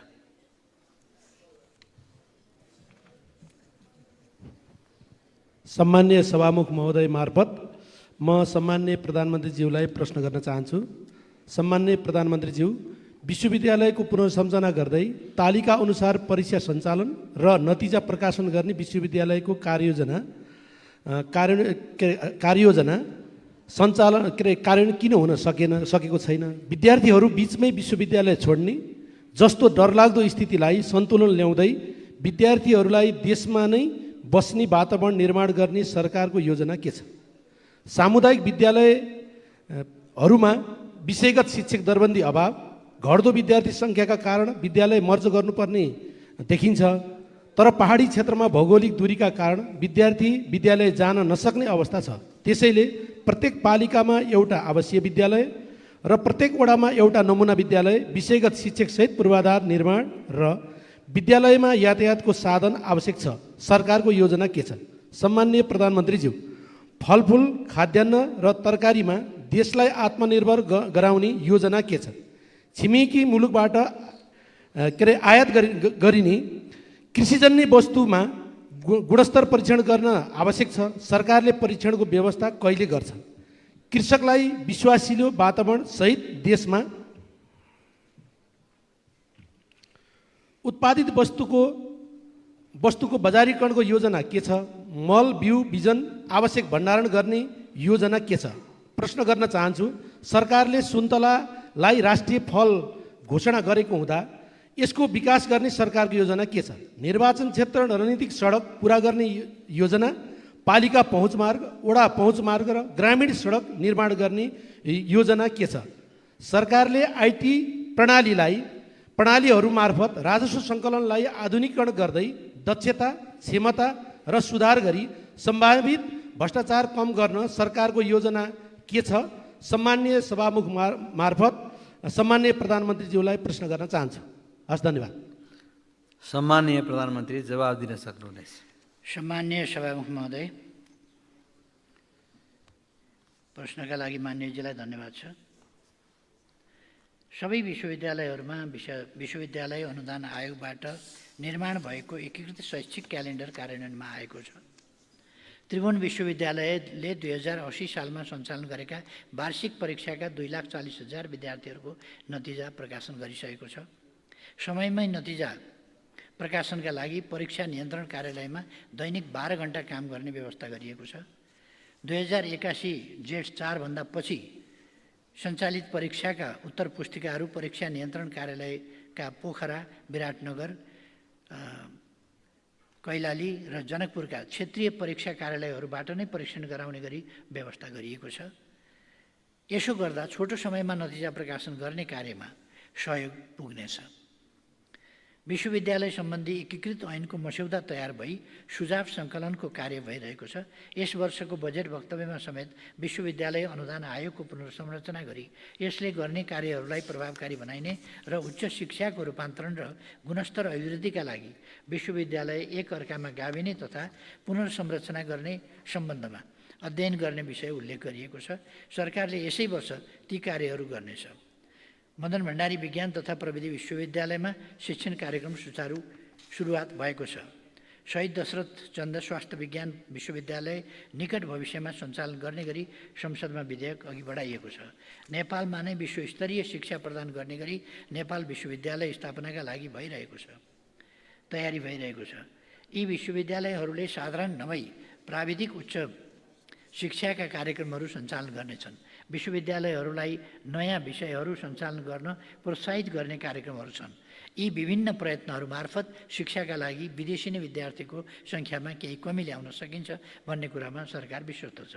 विदेशी विद्यार्थीहरू शिक्षाका लागि मात्र नभई सुरक्षित भविष्यको आशाले पनि बाहिरिरहेका छन्। नेपालमै सम्भावना रहेको कुरामा विश्वास बढाउन हामीले शिक्षा, रोजगारी र स्वरोजगारीको वातावरणमा सुधार गर्नुपर्नेछ। हामीले सामूहिक प्रयत्नबाट मुलुकलाई समृद्ध बनाउनका लागि काम गर्नुपर्ने हुन्छ। हामीले विगत लामो समयदेखि सार्वजनिक विद्यालयहरूमा स्थायी शिक्षक दरबन्दी सिर्जना गरेका छैनौँ। सार्वजनिक विद्यालयहरूमा रहेको स्थायी शिक्षक दरबन्दीको अभाव पूर्ति गर्नका लागि सङ्घीय सरकारले राहत शिक्षक अनुदान र शिक्षण सिकाइ अनुदान बापत विद्यालयहरूलाई बजेट उपलब्ध गराउँदै आइरहेको छ। प्रदेश तथा स्थानीय तहबाट पनि शिक्षक दरबन्दी अभाव पूर्ति गर्नका लागि वार्षिक रूपमा विद्यालयहरूमा रकम उपलब्ध हुँदै आएको छ। शिक्षक दरबन्दी अभाव पूर्ति गर्नकै लागि संसदमा विचाराधीन विद्यालय शिक्षा सम्बन्धी विधेयकमा राहत दरबन्दी र शिक्षण सहयोग अनुदान कोटालाई स्थायी शिक्षक दरबन्दीमा रूपान्तरण गर्ने प्रस्ताव गरिएको छ। शिक्षक दरबन्दी मिलान तथा व्यवस्थापन कार्यविधि 2076 कार्यान्वयनमा छ। न्यून जनसङ्ख्या वृद्धि दर, बसाइसराईको कारण हिमाल तथा पहाडका विद्यालयहरूमा विद्यार्थी घट्दै गएका छन्। यी विषयहरूको सम्बोधनका लागि स्थानीय सरकारहरूले विद्यालय गाभ्ने सम्बन्धी विभिन्न नियमहरू कार्यान्वयनमा ल्याएका छन्। विद्यालय गाभ्ने विषय केवल विद्यार्थी सङ्ख्यामा मात्र आधारित बनाउनु हुँदैन। कम विद्यार्थी भएका विद्यालयहरूलाई साना विद्यालयका रूपमा पनि सञ्चालन गर्न सकिन्छ। विद्यालय गाभिएका कारण कुनै एकजना विद्यार्थीलाई पनि शिक्षाबाट वञ्चित गराउनु हुँदैन। विद्यालय स्थापना गर्ने, गाभ्ने आदि विषयहरूलाई सम्बोधन गर्ने गरी सरकारले विद्यालय स्थापना तथा सञ्चालन मापदण्ड 2080 सार्वजनिक गरी सुझाव सङ्कलनको कार्य गरिरहेको छ। सङ्घीय सरकारले देशभर 422वटा नमुना विद्यालय सञ्चालनमा ल्याएको छ। प्रदेश सरकारहरूले पनि नमुना विद्यालयहरू सञ्चालन गरेका छन्। देशभर ठुला विद्यालयहरूको अवधारणा अनुरूप सङ्घीय, प्रदेश र स्थानीय सरकारहरूले कार्यक्रम सञ्चालनमा ल्याएका छन्। विद्यालय पूर्वाधार निर्माणमा पनि सरकारले उल्लेख्य खर्च गरिरहेको छ। बझाङ र जाजरकोट भूकम्पबाट क्षतिग्रस्त विद्यालय पुनर्निर्माण गर्ने उद्देश्यका साथ यसै वर्ष 122वटा विद्यालय निर्माण गर्ने काम सुरु हुनेछ। यसै वर्ष स्थानीय साझेदारीमा 1000वटा कक्षा कोठा निर्माण गर्ने गरी स्थानीय तहमा 2 अर्ब 45 करोड रकम वित्तीय हस्तान्तरण गरिएको छ। देशको आर्थिक अवस्था अनुरूप सङ्घीय सरकारले सक्दो व्यवस्था गर्दै आएको छ। प्रदेश तथा स्थानीय तहहरूबाट समेत आफ्नो स्रोतबाट विद्यालय शिक्षाका लागि रकम विनियोजन गर्ने गरेका छन्। फलफुल, खाद्यान्न र तरकारीमा एउटा चाहिँ यो शिक्षाको सम्बन्धमा म के भन्छु भने हरेकले शिक्षामा व्यवस्थापनदेखि लिएर, शिक्षकदेखि लिएर, विद्यार्थीदेखि लिएर हरेक पक्ष, अभिभावकदेखि लिएर, समाजदेखि लिएर हरेक पक्ष जिम्मेवार भएर तालाहरूले लाउन आउने त होइन, आफै ताला लाउने अनि पढाइ भएन भन्ने। शिक्षा एउटा शिक्षालय, विद्यालय भनेको शान्ति क्षेत्र हुनुपर्ने। विश्वविद्यालय, महाविद्यालयहरू शान्ति क्षेत्र हुनुपर्ने। ती ठाउँमा अशान्ति आफै गराउने अनि फेरि शान्ति भएन भन्ने, यस खालका तरिकाहरू हामीले हरेकले छोड्नु पर्दछ र जिम्मेवार ढङ्गले शिक्षाको उन्नति कसरी हुनसक्छ, शिक्षामा समस्याहरू छन् तिनको समाधान सबै मिलेर कसरी गर्न सकिन्छ, यस कुरामा जिम्मेवारी बोधका साथ सबैले ध्यान दिन जरुरी छ। फलफुल, खाद्यान्न र तरकारीमा देशलाई आत्मनिर्भर गराउने योजनाका सम्बन्धमा नेपाल माछा, मासु, दुध र अन्डा उत्पादनमा आत्मनिर्भरताको नजिक पुग्न सफल भएको छ। तर तरकारी, फलफुल तथा खाद्यान्नमा परनिर्भरता बढ्दै जानु सरकारको लागि चिन्ताको विषय बनेको छ। त्यसैले सरकारले खाद्यान्नको आत्मनिर्भरताका लागि चैते धान प्रवर्धन, मसिना तथा वास्नादार धान प्रवर्धन, मकै बाली प्रवर्धन कार्यक्रमको साथै प्रधानमन्त्री कृषि आधुनिकीकरण परियोजना मार्फत सुपर जोनहरू निर्धारण गरी कार्यक्रम सञ्चालन गरेको छ। नेपाल कृषि अनुसन्धान परिषदबाट पनि धान, मकै लगायतका बालीहरूको उच्च उत्पादकत्व भएका जातहरूको जातीय विकास गर्ने काम भइरहेको छ। करिब 2 लाख हेक्टर क्षेत्रफलमा चैते धानको खेती गर्न सकिने र अपुग 10 लाख मेट्रिक टन धान उत्पादन गरी धानमा आत्मनिर्भर हुन सकिने गरी कार्यक्रमहरू सञ्चालित छन्। त्यस्तै धेरै आयात हुने तरकारी बालीमा आलु र प्याज उत्पादन लक्षित कार्यक्रमहरू प्रधानमन्त्री कृषि आधुनिकीकरण परियोजना मार्फत तरकारी तथा आलुको 4वटा सुपर जोन, 56वटा तरकारीका जोनहरू मार्फत 91वटा स्थानीय तहहरूमा तरकारी खेती प्रवर्धनका लागि पकेट कार्यक्रमहरू सञ्चालन गरिएको छ। फलफुल खेतीको विस्तारका लागि 37 स्थानीय तहहरूमा सशर्त अनुदान र प्रधानमन्त्री कृषि आधुनिकीकरण परियोजना मार्फत फलफुलको 3वटा सुपर जोन, 30वटा जोन मार्फत कार्यक्रम सञ्चालनमा रहेका छन्। पहाडी क्षेत्रको फलफुलको सम्भावना हेरी पहाडी क्षेत्र काष्ठफल तथा फलफुल विकास आयोजनाबाट 34 जिल्लाका 100 स्थानीय तहहरूमा फलफुल विस्तार कार्यक्रम सञ्चालनमा रहेको छ। छिमेकी मुलुकबाट आयात गरिने कृषिजन्य वस्तुमा गुणस्तर परीक्षण गर्न आवश्यक छ।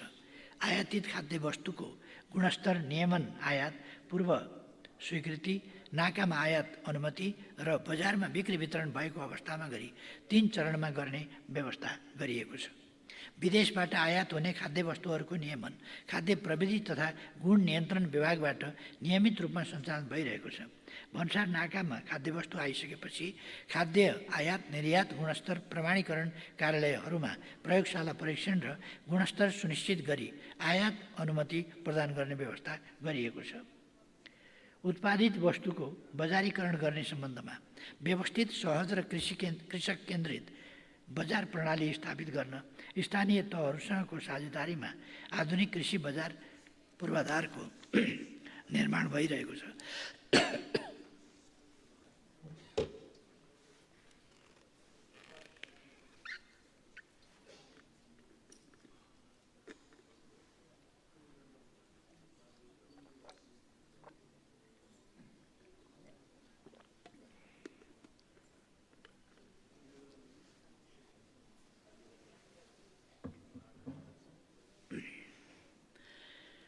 मसिना तथा बास्नादार धान दाना उद्योगका लागि मकै लगायतका कृषि उत्पादनको प्रशोधन र बजारीकरण गर्न सम्बन्धित उद्योगसँग खरिद सम्झौता गर्ने पद्धति स्थापना गरिएको छ।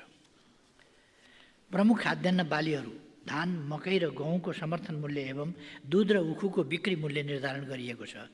यसका अतिरिक्त स्थानीय तथा प्रदेश सरकारबाट समेत समर्थन मूल्य तोक्न सक्ने र कृषि उपजको बजारीकरणमा सहुलियत प्रदान गर्ने व्यवस्था गरिएको छ। मल बिउ बिजन अत्यावश्यक भण्डारण गर्ने योजना सम्बन्धमा प्रत्येक स्थानीय तहमा न्यूनतम क्षमताको मल बिउ बिजन तथा खाद्यान्न भण्डारणका पूर्वाधारहरू विकास गर्दै लैजाने लक्ष्य रहेको छ। साथै हाल कृषि सामग्री कम्पनी लिमिटेड र साल ट्रेडिङ कम्पनीसँग 2,15,000 मेट्रिक टन मलको भण्डारण गर्न सक्ने क्षमता रहेको छ।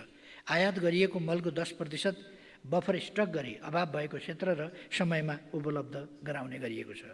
बिउ बिजनको क्षेत्रमा निजी बिउ बिजन कम्पनी तथा बिउ उत्पादक सहकारीहरूसँग 50,000 मेट्रिक टन भण्डारण क्षमता रहेको छ। मन्त्रालयले निजी क्षेत्र, सामुदायिक बिउ बैंक र सहकारीहरूको बिउ उत्पादन र भण्डारण क्षमता बढाउन प्रदेश र स्थानीय तहसँगको सहकार्यमा कार्यक्रमहरू सञ्चालन गरेको छ।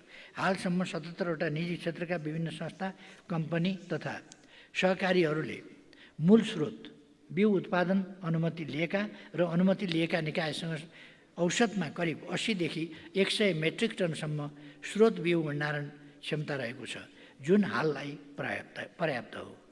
नेपालको राष्ट्रिय फल सुन्तला खेतीलाई विस्तार र विकास गर्न सुन्तला बालीका अनुसन्धान, गुणस्तरीय बिरुवाहरूको उत्पादन तथा वितरण, बगैँचाहरूको विस्तार तथा उत्पादन, भण्डारण तथा बजार व्यवस्थापनमा सुधार भइरहेको छ।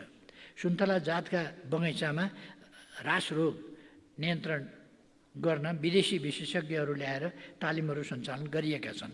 प्रधानमन्त्री कृषि आधुनिकीकरण परियोजना मार्फत सुन्तलाको 2वटा सुपर जोन, 18वटा जोन मार्फत प्रादेशिक निकायहरू र 90वटा स्थानीय तहहरू मार्फत सुन्तला क्षेत्र विस्तारको कार्यक्रम सञ्चालन भइरहेको छ।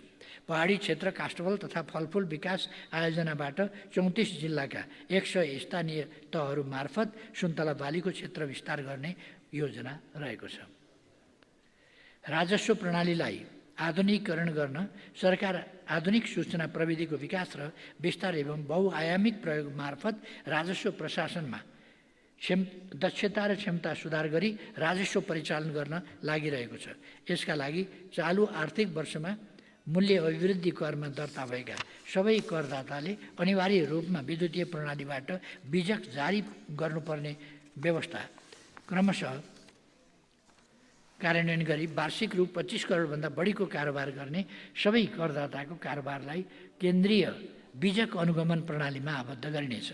साथै स्थानीय तहसँग समन्वय र सहकार्य गरी एकीकृत रूपमा करदाता दर्ता र करका विवरण सङ्कलन गर्न सूचना प्रणालीको विकास गर्ने, बैंक तथा वित्तीय संस्थामा र कर सूचना प्रणालीमा पेश गरिएका वित्तीय विवरण बीच आवश्यकता आबद्धता कायम गर्ने स्वचालित प्रणाली विस्तार गरी लागू गर्ने, करदाताले बुझाउनु पर्ने विवरण बुझाएको र कर बक्यौता नरहेको अवस्थामा करदाता स्वयंले क्युआर कोड सहितको कर चुक्ता प्रमाणपत्र प्राप्त गर्न सक्ने प्रणालीको विकास गर्ने, व्यावसायिक कारोबारको भुक्तानी विद्युतीय माध्यम वा क्युआर कोड मार्फत गर्दा व्यावसायिक खातामा भुक्तानी गर्नुपर्ने कानुनी व्यवस्था गर्ने, कर परीक्षण तथा अनुसन्धानलाई स्वच्छ, पारदर्शी र आधुनिक बनाउन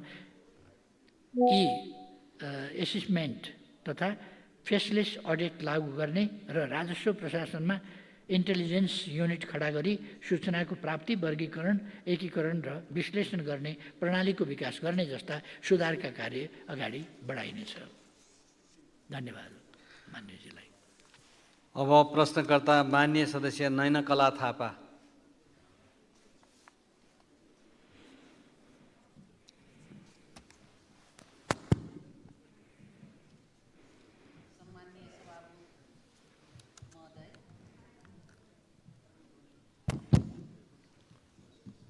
मार्फत सम्माननीय प्रधानमन्त्रीज्यूलाई म प्रश्न गर्न चाहन्छु।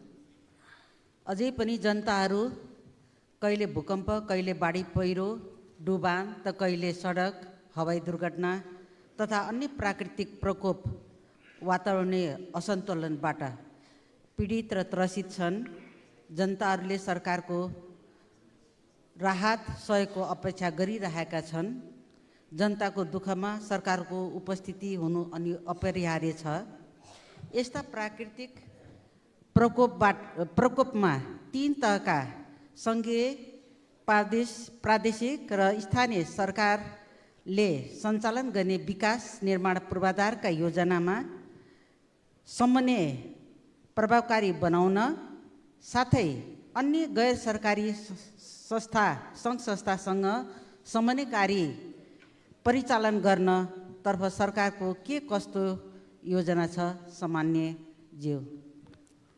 प्रश्न नम्बर 2, सरकारले 2081-2089 दशकलाई कृषिमा लगानी दशक घोषणा गरेर कृषिलाई प्राथमिकतामा राखेकोमा यो स्वागतयोग्य कार्यक्रम छ। यदि हाम्रो सरकार कृषिजन्य उपजको उत्पादन वृद्धि गरी स्वदेशको खाद्यान्न आपूर्ति गर्न सकेमा मात्र पनि देशलाई आर्थिक चापबाट मन्थर हुनेमा विश्वस्त हुन सकिन्छ। अत सरकार खाद्य सुरक्षाको लागि जिम्मेवार हुन कृषकहरू जो कृषि पेसामा आबद्ध छन् उनीहरूको लागि अति आवश्यक पर्ने मलको उत्पादन गर्ने कृषि मल कारखाना खोल्ने कार्यको लागि सरकारको सोच के छ र कहिलेसम्म पुरा होला? धन्यवाद। सम्माननीय प्रधानमन्त्रीज्यू। धन्यवाद सभामुख महोदय। प्रश्नकर्ता मान्यज्यूलाई पनि धन्यवाद भन्न चाहन्छु। अहिले मनसुनको समय छ। मनसुन सक्रिय रहेकोले कतिपय स्थानमा बाढी पहिरो लगायतका प्राकृतिक विपत्तिबाट नागरिकहरू प्रभावित भएका छन्। सबै खालका प्राकृतिक विपत्तिबाट हुने क्षति वा जोखिम न्यूनीकरण गर्न र जनधनको क्षति हुन नदिन संवैधानिक र कानुनी प्रावधान बमोजिम नेपाल सरकारले प्रदेश सरकार र स्थानीय तहहरूको समन्वय र सहयोगमा सक्रियतापूर्वक काम गरिरहेको छ। सीमित स्रोत र साधनका बावजुद पनि विपद प्रभावितहरूको उद्धार, राहत र व्यवस्थापन गर्न स्थानीय प्रशासन, सुरक्षाकर्मी र स्थानीय सरकारले अहोरात्र काम गरिरहेका छन्। विपद पछिको पुनर्निर्माण र पुनर्स्थापनामा पनि तिनै तहका सरकारले सहकार्य र साझेदारी गरिरहेका छन्। विपद व्यवस्थापनका क्षेत्रमा काम गर्ने राष्ट्रिय एवं अन्तर्राष्ट्रिय गैर सरकारी संस्थाहरूलाई राष्ट्रिय विपद जोखिम न्यूनीकरण तथा व्यवस्थापन प्राधिकरण मार्फत समन्वयात्मक रूपमा परिचालन गर्ने गरी विपद जोखिम न्यूनीकरण तथा व्यवस्थापनमा साझेदार संस्था परिचालन कार्यविधि 2081 जारी गरेको छ। यसको कार्यान्वयनबाट आगामी दिनमा साझेदार संस्थाहरूका क्रियाकलापहरू थप समन्वयात्मक र प्रभावकारी हुनेछन्। खाद्य सुरक्षाका सम्बन्धमा मानिएको जिज्ञासालाई म प्रश्न पार्न चाहन्छु। विस्तृत आधार भएको दिगो आन्तरिक चक्रीय अर्थतन्त्रको विकासका लागि कृषिमा लगानी गर्न कृषिको क्षेत्रमा व्यवस्थित र रणनीतिक लगानीको आवश्यकता महसुस गरी कृषिमा लगानी दशक घोषणा गरिएको छ। कृषिमा लगानी दशकको अवधारणा कुनै परियोजनाको रूपमा नभई सङ्घ प्रदेश र स्थानीय तह एवं निजी सहकारी विकास साझेदार सबैलाई यस क्षेत्रमा अर्थपूर्ण लगानीका लागि अभिप्रेरित गर्ने एक अभियानको रूपमा सरकारले घोषणा गरेको छ। किसानलाई समयमै पर्याप्त रासायनिक मल उपलब्ध गराउने विषयमा सरकारले गरिरहेका कामबारे मैले अघिल्लै प्रश्नको जवाफमा बताइसकेको छु। हाल वार्षिक रूपमा कृषकहरूलाई आवश्यक पर्ने 6 लाख मेट्रिक टन रासायनिक मल मन्त्रालयले आयात गरी अनुदानमा उपलब्ध गराउँदै आएको छ। यसमा अनुदानको मात्रा ठुलो छ। नेपालमा मल कारखाना खोल्न विगतदेखि नै अध्ययनहरू हुँदै आएका छन्। अहिले पनि लगानी बोर्डले 2 वटा अध्ययन गरिरहेको छ।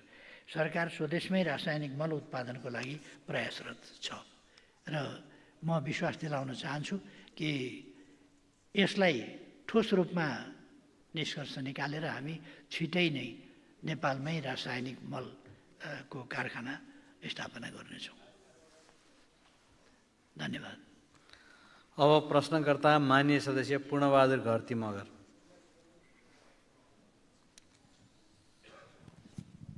सम्मान्य सभामुखज्यू, सभामुखको अनुमतिले सम्मान्य प्रधानमन्त्रीज्यूबाट निम्न प्रश्नहरूको जवाब चाहन्छु। सम्मान्य प्रधानमन्त्रीज्यू, यही श्रावण 32 गते बिहान अमेरिकी स्टेट डिपार्टका deputy secretary R Verma Nepal आएर सरकारसँग घनीभूत छलफल भएको भन्ने सुन्नमा आयो। के विषयमा छलफल भयो र एसएसपी स्टेट पार्टनरसिप प्रोग्राम र स्टार लिङ्क स्टेसन सम्बन्धी सम्झौताका लागि पहल भइरहेको भन्ने पनि सुनिन्छ।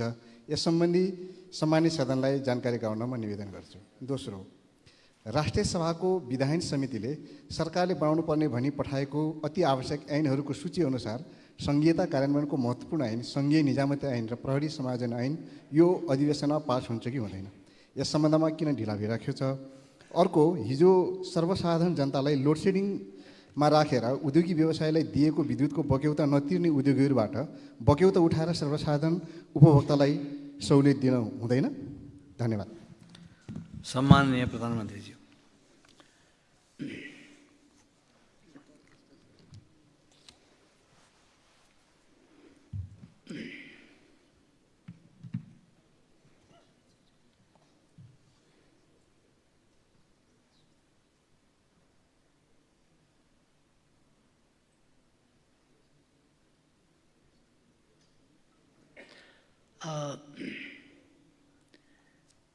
प्रश्नका लागि माननीय सदस्यजीलाई धन्यवाद भन्दै एउटा कुरा चाहिँ म वर्तमान सरकारसँग राष्ट्रिय हितको पक्षमा कुनै शङ्का नगर्न आग्रह गर्न चाहन्छु। यसले राष्ट्रिय हितको प्रश्नमा कुनै सौदाबाजी त्यस्तो गर्दैन। अमेरिकी deputy secretary of state for management and resources Shri Richard R वर्माले गत 16 अगस्त अर्थात् श्रावण 32 गते नेपाल भ्रमण गर्नुभएको थियो। त्यस अवसरमा उहाँले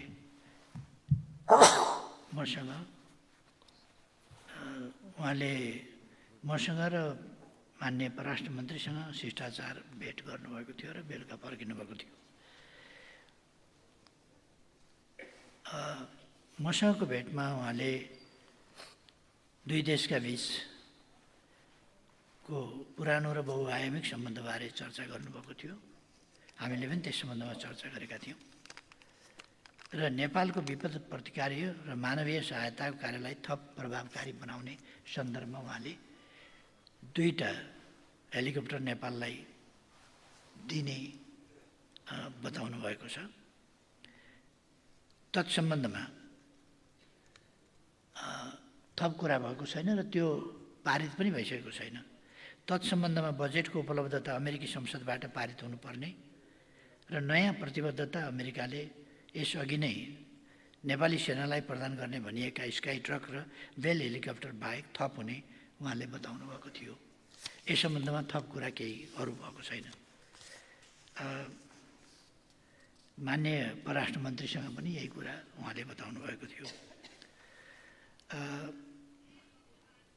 र यस सम्बन्धमा डिटेल हेलिकप्टर कसरी दिने, त्यसका टर्म्स कन्डिसन के हुन्, त्यसको चालकहरूको ट्रेनिङ कहाँ हुने, कसले त्यसका चालक को हुने, त्यसको ट्रेनिङ कहाँ गर्ने, अथवा त्यसको मर्मत सम्हार कसले गर्ने, कहाँ हुने, त्यसका निम्ति अरू प्रकारका के कस्ता कुराहरू हुने हुन् र नेपाली पाइलटहरूले ट्रेनिङ तत्सम्बन्धमा प्राप्त गर्ने हुनु होइनन् र नेपालीहरूले नै यसको मर्मत सम्हार गर्न सक्ने इन्जिनियरिङ सम्बन्धी ट्रेनिङ नेपालीहरूले गएर लिन पाउने हुन् कि होइनन्, अथवा हामी हेलिकप्टर पाउने तर ट्रेनिङ नहुने, सञ्चालन गर्न फेरि अरू नै आउनुपर्ने जस्ता कुराहरू, अथवा कुनै इन्जिनियरिङ कुनै कुरा हुँदाखेरि अरूले नै गर्नुपर्ने के हुन् भन्ने कुराहरूको कुनै स्पष्टता अहिलेसम्म भएको होइन। उहाँले बताउनु भएको त्यति हो। यस सम्बन्धमा मैले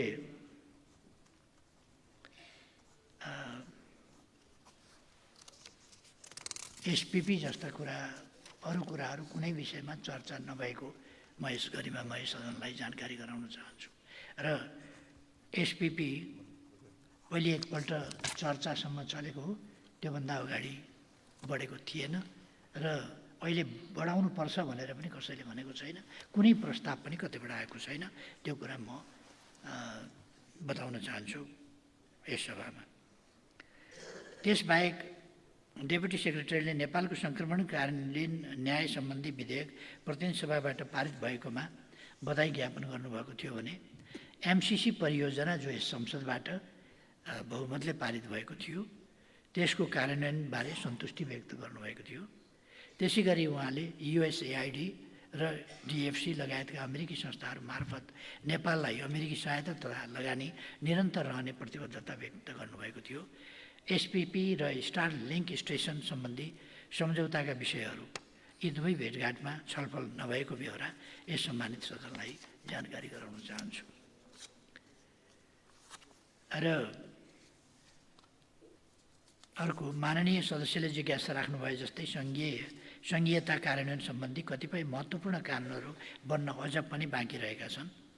संविधान तथा सङ्घीयताको कार्यान्वयनको लागि आवश्यक कानुन निर्माण गर्ने विषय सरकारको उच्च प्राथमिकतामा रहेको छ।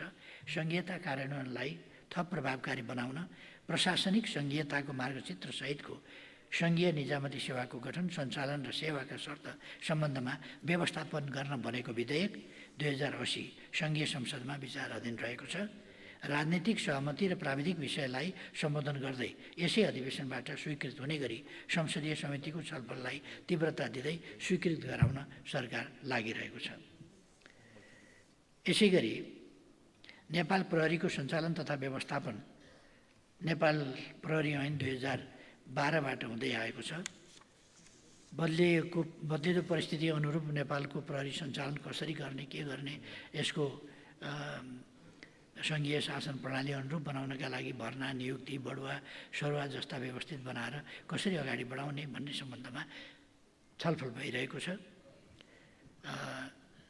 आवश्यक प्रक्रिया पुरा गरेपछि, छलफलको निष्कर्ष निस्किएपछि सम्मानित सदनमा त्यो विधेयक आउने नै छ। त्यसको मस्यौदा डेडिकेटेड र ट्रङ्क लाइनका विद्युत उपभोक्ताहरूबाट सरकारले बगौता महसुल उठाउँछ। एउटा बडो हल्ला चलाइया छ। उद्योगीहरूले चलाइरहेको उद्योगको लाइन नकाट्नु, किनभने यो 8-10 वर्ष अगाडिदेखिको पेन्डिङ इस्यु, अनि यस पेन्डिङ इस्युलाई गोलमटोल गरेर 22 अरब तिर्नुपर्छ भन्ने, 22 अरब तिर्नुपर्छ भनेका ठाउँबाट 6 अरब मात्रै तिर्नुपर्छ भन्नेमा 6 अरबमा ल्याइ पुर्याउने, अनि 6 अरब चाहिँ उठाउँछ कि भने जस्तो पारेर विद्युत लाइन काट्ने। पहिले पनि लाइन काटेको थियो, फेरि जोडेको थियो, किन काट्यो, किन जोडियो? काट्दै जोड्दै किन भयो? र 22 अरब असुल गर्नुपर्ने 6 अरब मात्रै किन हो त? अहिलेको सरकारले उठाउनु पर्छ। उपभोग गरेको विद्युतको महसुल उठाउनु पर्छ। उपभोग गरेको छैन भने उठाउनु पर्दैन भने हो। उपभोग गरेको महसुल उठाउनु पर्दैन कसले भने छ र? मैले यसै रोस्टमबाट विद्युत महसुल उठाउनु पर्छ भनेर रिपिटेडली भनेको छु। महसुल उठाउनु पर्छ। जसले महसुल नउठाएर समस्या पैदा भयो, जसले महसुल घुमाइ फिराइकन कहाँ गयो 16 अरब 22 अरब उठाउनु पर्ने भनेर महालेखाको प्रतिवेदनमा बुझाएर महालेखाको प्रतिवेदन संसदमा पेश भएको छ। 22 अरब उठाउनु पर्ने भन्ने, 22 अरब उठाउनु पर्ने भन्ने महालेखाको प्रतिवेदन छ र वार्षिक प्रतिवेदन गरिमामय संसद समक्ष प्रस्तुत भएको छ। राष्ट्रपति कहाँ प्रस्तुत भएर संसदमा आएको छ। अनि अहिलेको सरकारले नउठाउन खोज्यो भनेर यो प्रचारको तरिका अचम्म लाग्छ। हामीले भनेको उठाउन नउठाउने, 22 अरबलाई 6 अरबमा झार्ने अनि विद्युत महसुल काटेर उद्योगहरू उत्पादनमा यसै घाटा छ, विद्युत बढी भएर फ्लो भइराखेको छ, ओभरफ्लो स्पिल ओभर भइराखेको छ। यस्तो अवस्थामा विद्युतको महसुल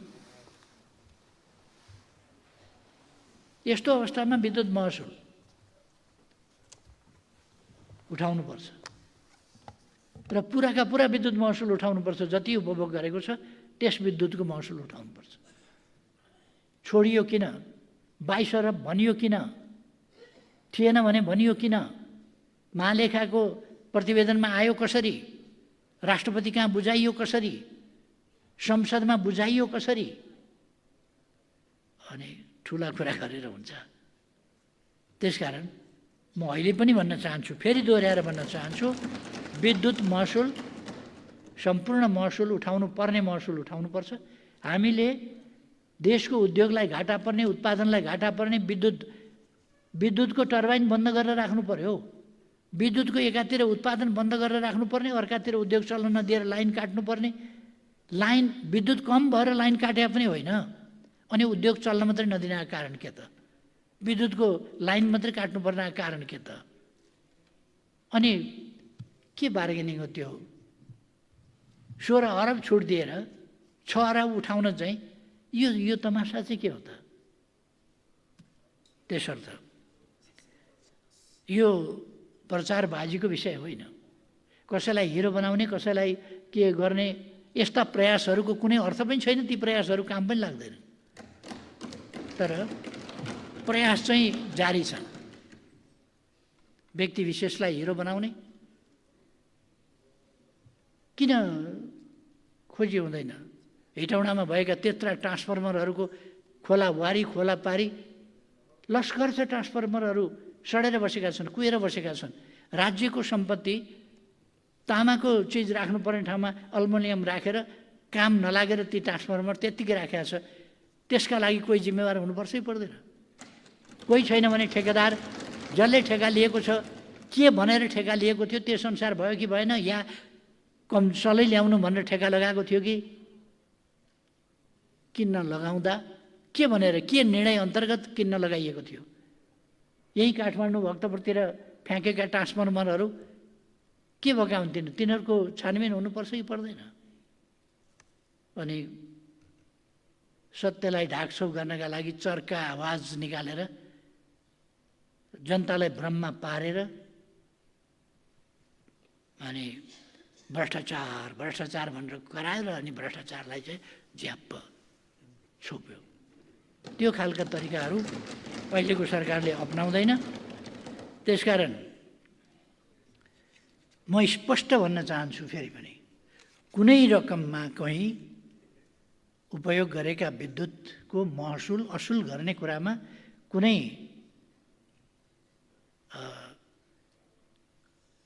छुट दिइने छैन। र कारण त अलिकति होला, तर अनुपयुक्त ढङ्गले जसरी विद्युत काटियो, उद्योगलाई दिइरहेको विद्युत उत्पादनमा कमी हो। मजदुरहरू त्यत्तिकै बसे, अरू त्यत्तिकै बसे, इन्जिन त्यत्तिकै बसे, मान्छे त्यत्तिकै, उत्पादन भएन। उत्पादन नभएपछि के हुने भयो भने तिनीहरूले उत्पादन गरेर जहाँ सप्लाई गर्थे त्यो सप्लाई नहुने भयो। कति दिनसम्म उसले उत्पादन नभएपछि सोरुम खाली राखेर बस्छ, अन्तबाट किन्छ नि उसले। त्यसकारण ती उद्योगहरूले जहाँ बेच्ने गरेका थिए त्यहाँ बाहिर नपाउने भए। अर्कोतिर जहाँबाट सामग्री किन्ने गरेका थिए कच्चा पदार्थ, यहाँ नलिने भइसकेपछि, उद्योग नचलेपछि लिने भएन।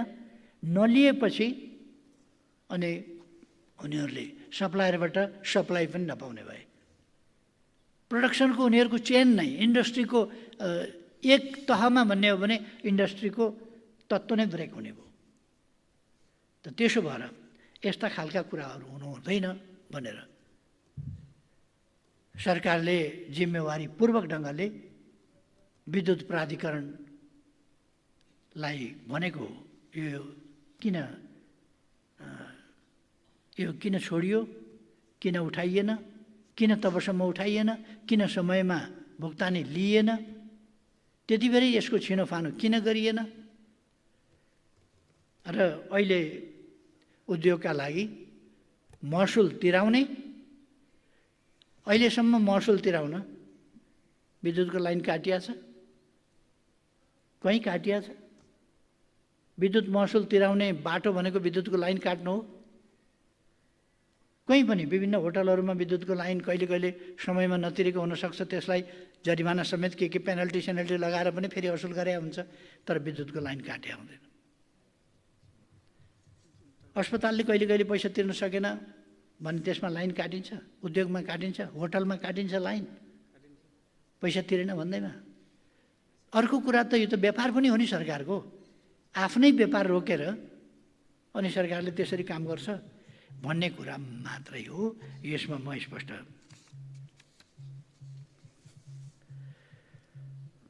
यस्तो। अर्को कुरा, यो सरकार र विद्युत प्राधिकरणका बीचमा जुन मतभेद भनेर हल्ला चलाइएको छ बाहिर, त्यस्तो मतभेद छैन। यो विद्युत प्राधिकरणलाई सरकारले भन्यो, यसो गरे होला, सुझाव दियो, उहाँहरूले आफै निर्णय गर्नुभयो, आफै लाइन जोड्नुभयो। त सरकारले गरेर जोडिदिया त होइन नि त, उहाँहरूले जोड्नुभयो। अर्को कुरा, सरकारले हस्तक्षेप गर्यो भन्ने, सरकारले अनि सरकार सञ्चालनमा निर्देशन दिँदैन, छोडिदिन्छ त। विद्युत प्राधिकरण बनाएपछि त्यो ब्राह्मणलाई कसैले गरेको गौदान हो, त्यो गौदान गरेपछि गयो, सिद्धियो, त्यसको सोधी खोजी पनि गर्न नपाइने। यो त गौदान त कसैलाई गरे होइन नि त। त्यस कारण सरकारले सोधी खोजी गर्छ अवश्य, जुनसुकै कुरा पनि गर्छ। सरकारले खर्च गर्नुपर्ने, अरू चिज दिनुपर्ने, सुविधा मिलाउनु पर्ने, सबै गर्नुपर्ने, त्यो त सरकार आफै जिम्मेवार हुन्छ नि त। त्यसकारण सरकारले त्यसमा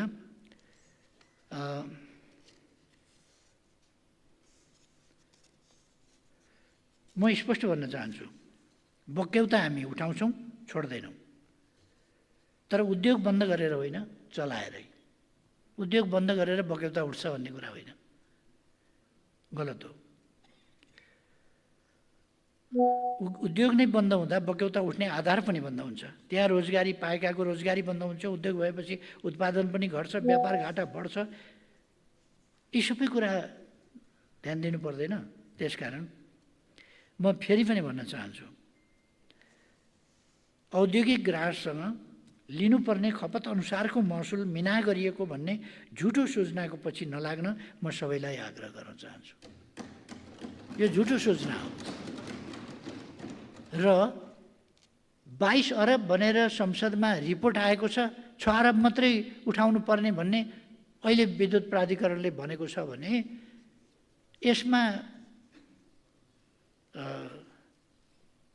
यो मिना गरेको पनि अहिलेको सरकार बनेपछि अहिलेको सरकारले होइन है, स्पष्ट होस्।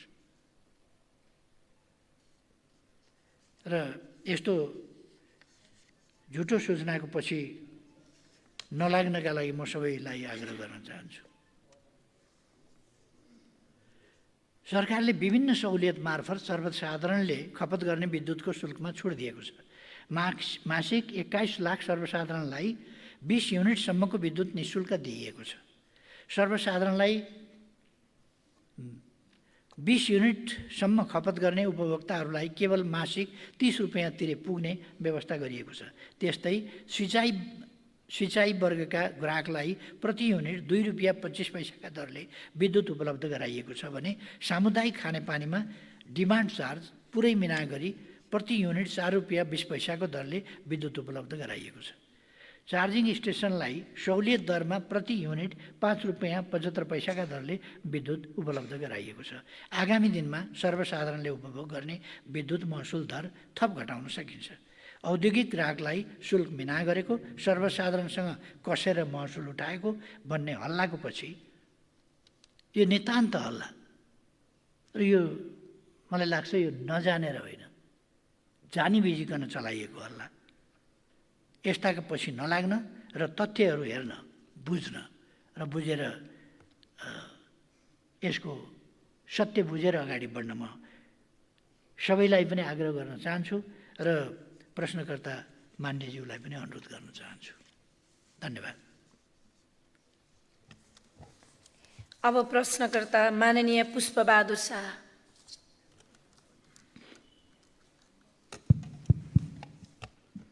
सम्माननीय सभामुखज्यू मार्फत सम्माननीय प्रधानमन्त्रीज्यूलाई मेरो पहिलो प्रश्न 439 मेगावाटको बेतान कर्णाली जलविद्युत आयोजना अछामको ढकारी गाउँपालिका र सुर्खेतको चौकुने गाउँपालिकामा पर्छ।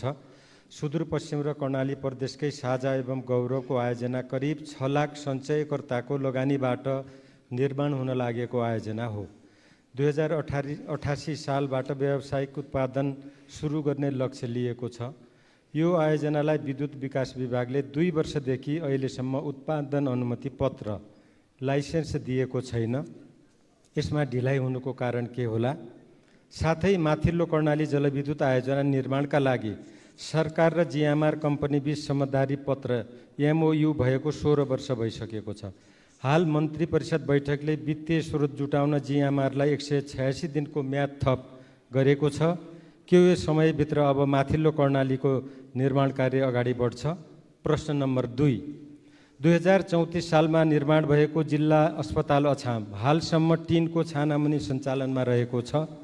अस्पताल निर्माणका लागि 50 करोडको ठेक्का आह्वान भए तापनि बजेट सुनिश्चितता नभएको कारणले ठेक्का सम्झौता हुन सकेको छैन। बजेट सुनिश्चित कहिले हुन्छ र निर्माण कहिले अगाडि बढ्छ? यो प्रश्न गर्न चाहन्छु। धन्यवाद। सम्माननीय प्रधानमन्त्री। मान्यज्यूले उठाउनु भएको वेतन कर्णाली जलविद्युत आयोजनाको अनुमति पत्र सम्बन्धमा 439 मेगावाट क्षमताको अर्ध जलाशययुक्त आयोजना वेतन कर्णाली सञ्चयकर्ता हाइड्रो पावर कम्पनी लिमिटेडले विद्युत उत्पादनको अनुमति प्राप्त गर्न मिति 78/11/10 विद्युत विकास विभागमा दरखास्त दिएको थियो। विद्युत आयोजनाको अनुमति पत्र सम्बन्धी निर्देशिका 2075 बमोजिम उत्पादन अनुमति पत्र प्राप्त गर्न प्रवर्धकले पेश गर्नुपर्ने कागजातहरू ढिला गरी प्राप्त भएकोले विभागले विद्युत उत्पादनको अनुमति पत्र प्रदान गर्ने प्रयोजनका लागि मिति 80/12/26 गते विद्युत नियमावली 2050 को दफा 16 बमोजिम सार्वजनिक सूचना प्रकाशित गरेको थियो। आयोजनाको वातावरणीय प्रभाव मूल्याङ्कन प्रतिवेदन 80/9/17 स्वीकृत भएको छ।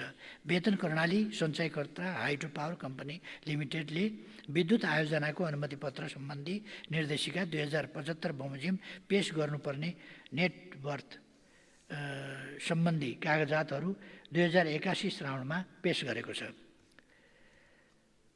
वेतन कर्णाली अर्ध जलाशययुक्त आयोजनाको अध्ययन प्रतिवेदन बमोजिम आयोजनाको अधिकतम जलाशयको सतह अपर कर्णाली कम्पनी लिमिटेडद्वारा प्रस्तावित 900 मेगावाटको माथिल्लो कर्णाली जलविद्युत आयोजनाको ट्रेलरेसको पानीको सतहसम्म पुग्ने देखिएकाले यस सम्बन्धमा अपर कर्णाली कम्पनी लिमिटेडबाट सहमति प्राप्त गर्न ऊर्जा जलस्रोत तथा सिँचाइ मन्त्रालय, लगानी बोर्डको कार्यालय, विद्युत विकास विभाग र प्रवर्धक वेतन कर्णाली सञ्चयकर्ता हाइड्रो पावर कम्पनी लिमिटेडबाट प्रयास भइरहेको छ। त्यसै गरी माथिल्लो कर्णाली जलविद्युत आयोजनाको वित्तीय व्यवस्थापन सम्बन्धमा स्पष्ट गर्न चाहन्छु। माथिल्लो कर्णाली जलविद्युत आयोजनाको वित्तीय व्यवस्थापनका लागि नेपाल सरकार मन्त्री परिषदले पछिल्लो पटक मिति 79/3/31 2 वर्ष अवधि थप गरेको थियो। नेपाल सरकारको उक्त निर्णय विरुद्ध सर्वोच्च अदालतमा मुद्दा परेको र उक्त मुद्दामा सर्वोच्च अदालतले मिति 79/7/17 म्याद थप कार्यान्वयन नगर्न अन्तरिम आदेश दिएको थियो भने मिति 80/1/24 को संवैधानिक इजलासले फेरि म्याद थप नगर्न नेपाल सरकार मन्त्री परिषदलाई निर्देशनात्मक आदेश दिएको थियो। अदालतको सोही आदेश बमोजिम नेपाल सरकारले जिएमआरलाई अन्तिम आदेशका कारण गुमेको 186 दिनको म्याद थप गरेको र सोको जानकारी लगानी बोर्डले 81/4/27 जिएमआरलाई दिएको देखिन्छ।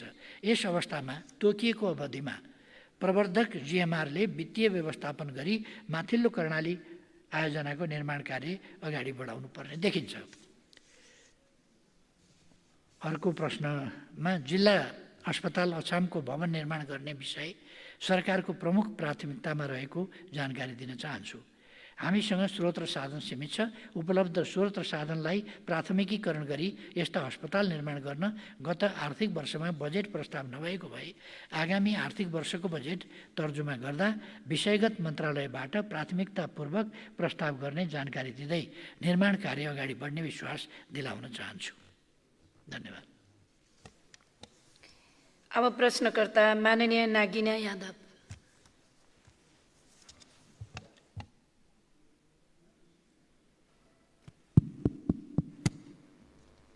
सम्माननीय सभामुख महोदय, सम्माननीय प्रधानमन्त्रीज्यू, म सम्माननीय सभामुखको अनुमतिले म आफ्नो लिखित प्रश्न पेश गरेकोलाई चाहिँ म यो सदनमा वाचन गर्न चाहन्छु।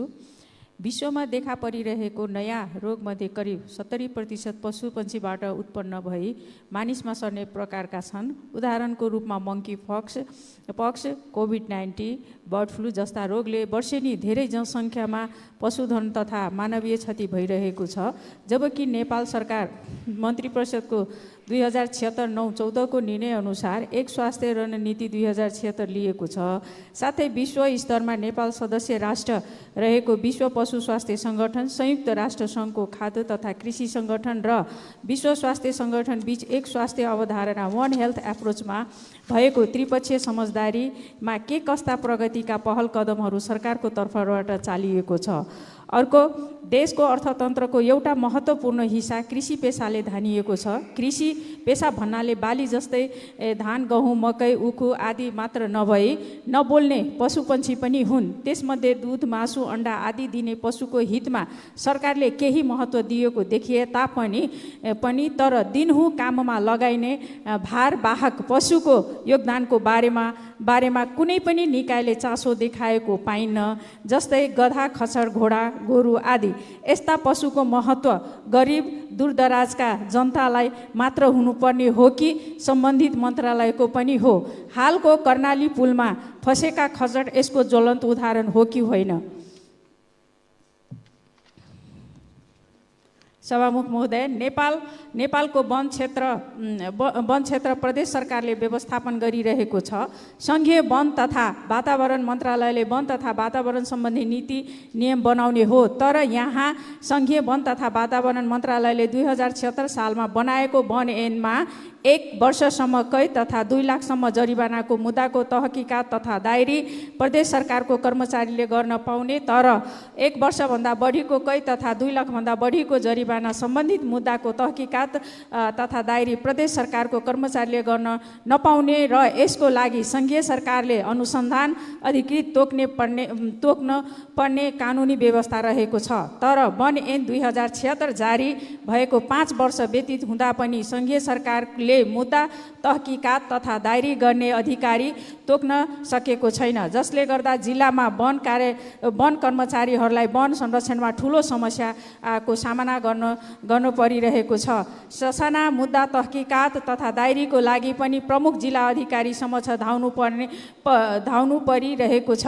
जिल्ला प्रशासन कार्यालयको अन्य कामहरूमा व्यस्तता तथा प्रशासनका कर्मचारीहरूको वनसँग सम्बन्धित मुद्दाहरूमा ज्ञान तथा दक्षताको अभावका कारणले गर्दा अनुसन्धान तथा तहकिकात कमजोर भई वनसँग सम्बन्धित धेरै मुद्दाहरूमा हार बेहोर्न बाध्य रहेकोले वन ऐन 2076 को दफा 62 उपदफा 2 अनुसार वन अपराध नियन्त्रण मुद्दा तहकिकात तथा अभियोजनका लागि सङ्घीय वन तथा वातावरण मन्त्रालयले अनुसन्धान अधिकृत तोक्ने विषयमा किन ढिलासुस्ती भइरहेको छ? हस्, धन्यवाद।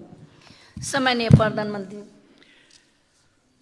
धन्यवाद प्रश्नकर्ता मान्यजीलाई। स्वास्थ्य रणनीति अन्तर्गत रेबिज रोगको नियमित सर्भिलेन्स एवं निशुल्क खोप कार्य भइरहेको छ। देशका विभिन्न स्थानमा रहेका 7वटा प्रयोगशालाहरू मार्फत विभिन्न पशुपन्छीका रोगहरूको निदान एवं खोपको प्रभावकारिता अध्ययन भइरहेको छ। पशुपन्छीको लागि वार्षिक करिब 5 करोड डोज खोप उत्पादन तथा आपूर्ति गर्ने गरिएको छ। राष्ट्रिय रोग नियन्त्रण कार्यक्रम अन्तर्गत 5 रोगहरू विरुद्ध निशुल्क खोप कार्य समेत सञ्चालन गरिएको छ। देशका विभिन्न क्षेत्रमा रोगको नियमित सर्भिलेन्स र इपिडेमियोलोजिक सूचना व्यवस्थापन गर्दै पशु स्वास्थ्य सूचना प्रणाली व्यवस्थापन गरिएको छ भने विश्व पशु स्वास्थ्य सङ्गठनमा नियमित रूपमा पशु रोगको सूचना नोटिफिकेसन गरिएको छ। पशुपन्छी तथा मत्स्य पालनमा प्रयोग हुने पशु औषधि तथा खोपको गुणस्तर परीक्षण, गुणस्तर नियमन र भेटनरी निरीक्षण कार्य गरिएको छ। आम उपभोक्ता तथा अन्य सरकारवालाहरूमा रोगको कारण हुन सक्ने जोखिम तथा क्षतिको विषयमा सचेतना अभिवृद्धि कार्यक्रम सञ्चालन गरिएको छ। 250वटा स्थानीय तहहरूमा सशर्त अनुदानमा भेटनरी डाक्टर परिचालन गरिएका छन्। पशु कल्याणको सम्बन्धमा कानुनी रूपमा मुलुकी अपराध संहिता ऐन 2074ले बन्देज लगाएका विषयहरूको कार्यान्वयन गरिएको छ। पशु स्वास्थ्य तथा पशु सेवा नियमावली 2076 बमोजिम पशु ढुवानी मापदण्ड 2064 र पशु कल्याण निर्देशिका 2073 जारी भई कार्यान्वयनमा रहेका छन्। पशुप्रति हुने निर्दयी व्यवहार रोक्न पशु कल्याणको क्षेत्रमा कार्य गर्न पशु सेवा विभाग अन्तर्गत एक कार्यालय स्थापना गर्ने गरी सङ्गठन तथा व्यवस्थापन सर्वेक्षण अगाडि बढाइएको छ। संविधान अनुसार नेपाल सरकार वादी हुने मुद्दा चलाउने अधिकार महान्यायाधिवक्तामा रहेको छ। मुलुकी अपराध संहिता ऐन 2074, मुलुकी फौजदारी कार्यविधि संहिता ऐन 2074 र फौजदारी कसुर सजाय निर्धारण तथा कार्यान्वयन ऐन 2074 अनुसार फौजदारी मुद्दा नेपाल सरकार वादी भएर नेपाल सरकारको नामबाट मात्र दायर हुने प्रावधान रहेको छ। वन ऐन 2076 को दफा 63 मा वन ऐन अन्तर्गतको मुद्दा नेपाल सरकार वादी हुने व्यवस्था रहेको छ। नेपालको संविधानमा भएको प्रावधान अनुसार वन ऐन 2076 को दफा 62 मा 1 वर्षभन्दा बढी कैद सजाय हुने मुद्दाको अनुसन्धान नेपाल सरकारको कर्मचारीले गर्ने र वन ऐन 76 को दफा 67 मा 2 लाख रुपियाँसम्म जरिमाना वा 1 वर्षसम्म कैद वा दुवै सजाय हुने मुद्दा नेपाल सरकारको डिभिजन वन अधिकृत मुद्दा हेर्ने अधिकारीले कारबाही र किनारा गर्ने व्यवस्था रहेको छ।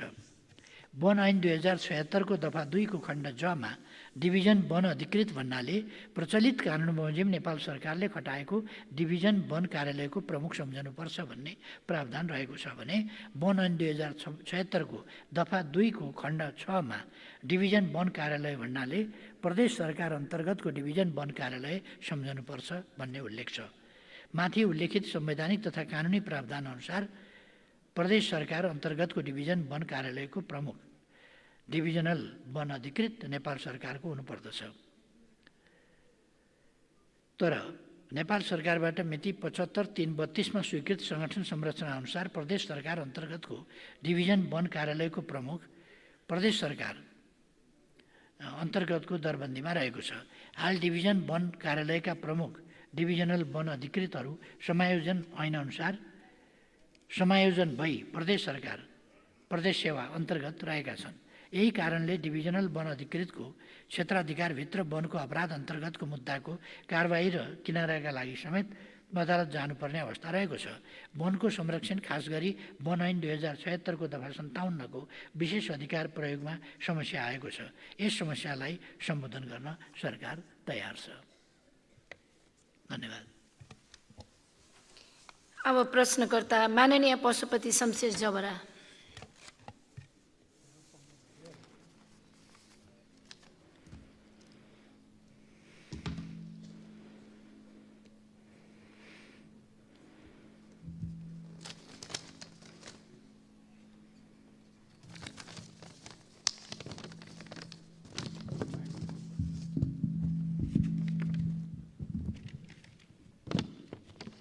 सम्माननीय सभामुख महोदय, म सबभन्दा पहिला सम्माननीय प्रधानमन्त्रीज्यूलाई म बधाई दिन चाहन्छु। मेरो प्रश्न एउटा सरल र छोटो छ। नेपाली कांग्रेस र नेकपा एमाले बीचको वर्तमान सत्ता समीकरणको प्रमुख उद्देश्यहरू मध्ये एक वर्तमान संविधान संशोधन पनि हो भनिएको छ। संविधानको कुन कुन बुँदाहरूमा संशोधन गर्ने सरकारको उद्देश्य हो र संशोधन प्रक्रिया के हो प्रश्न पार्न अनुरोध गर्दछु। सम्माननीय प्रधानमन्त्री। सम्माननीय सभामुख महोदय,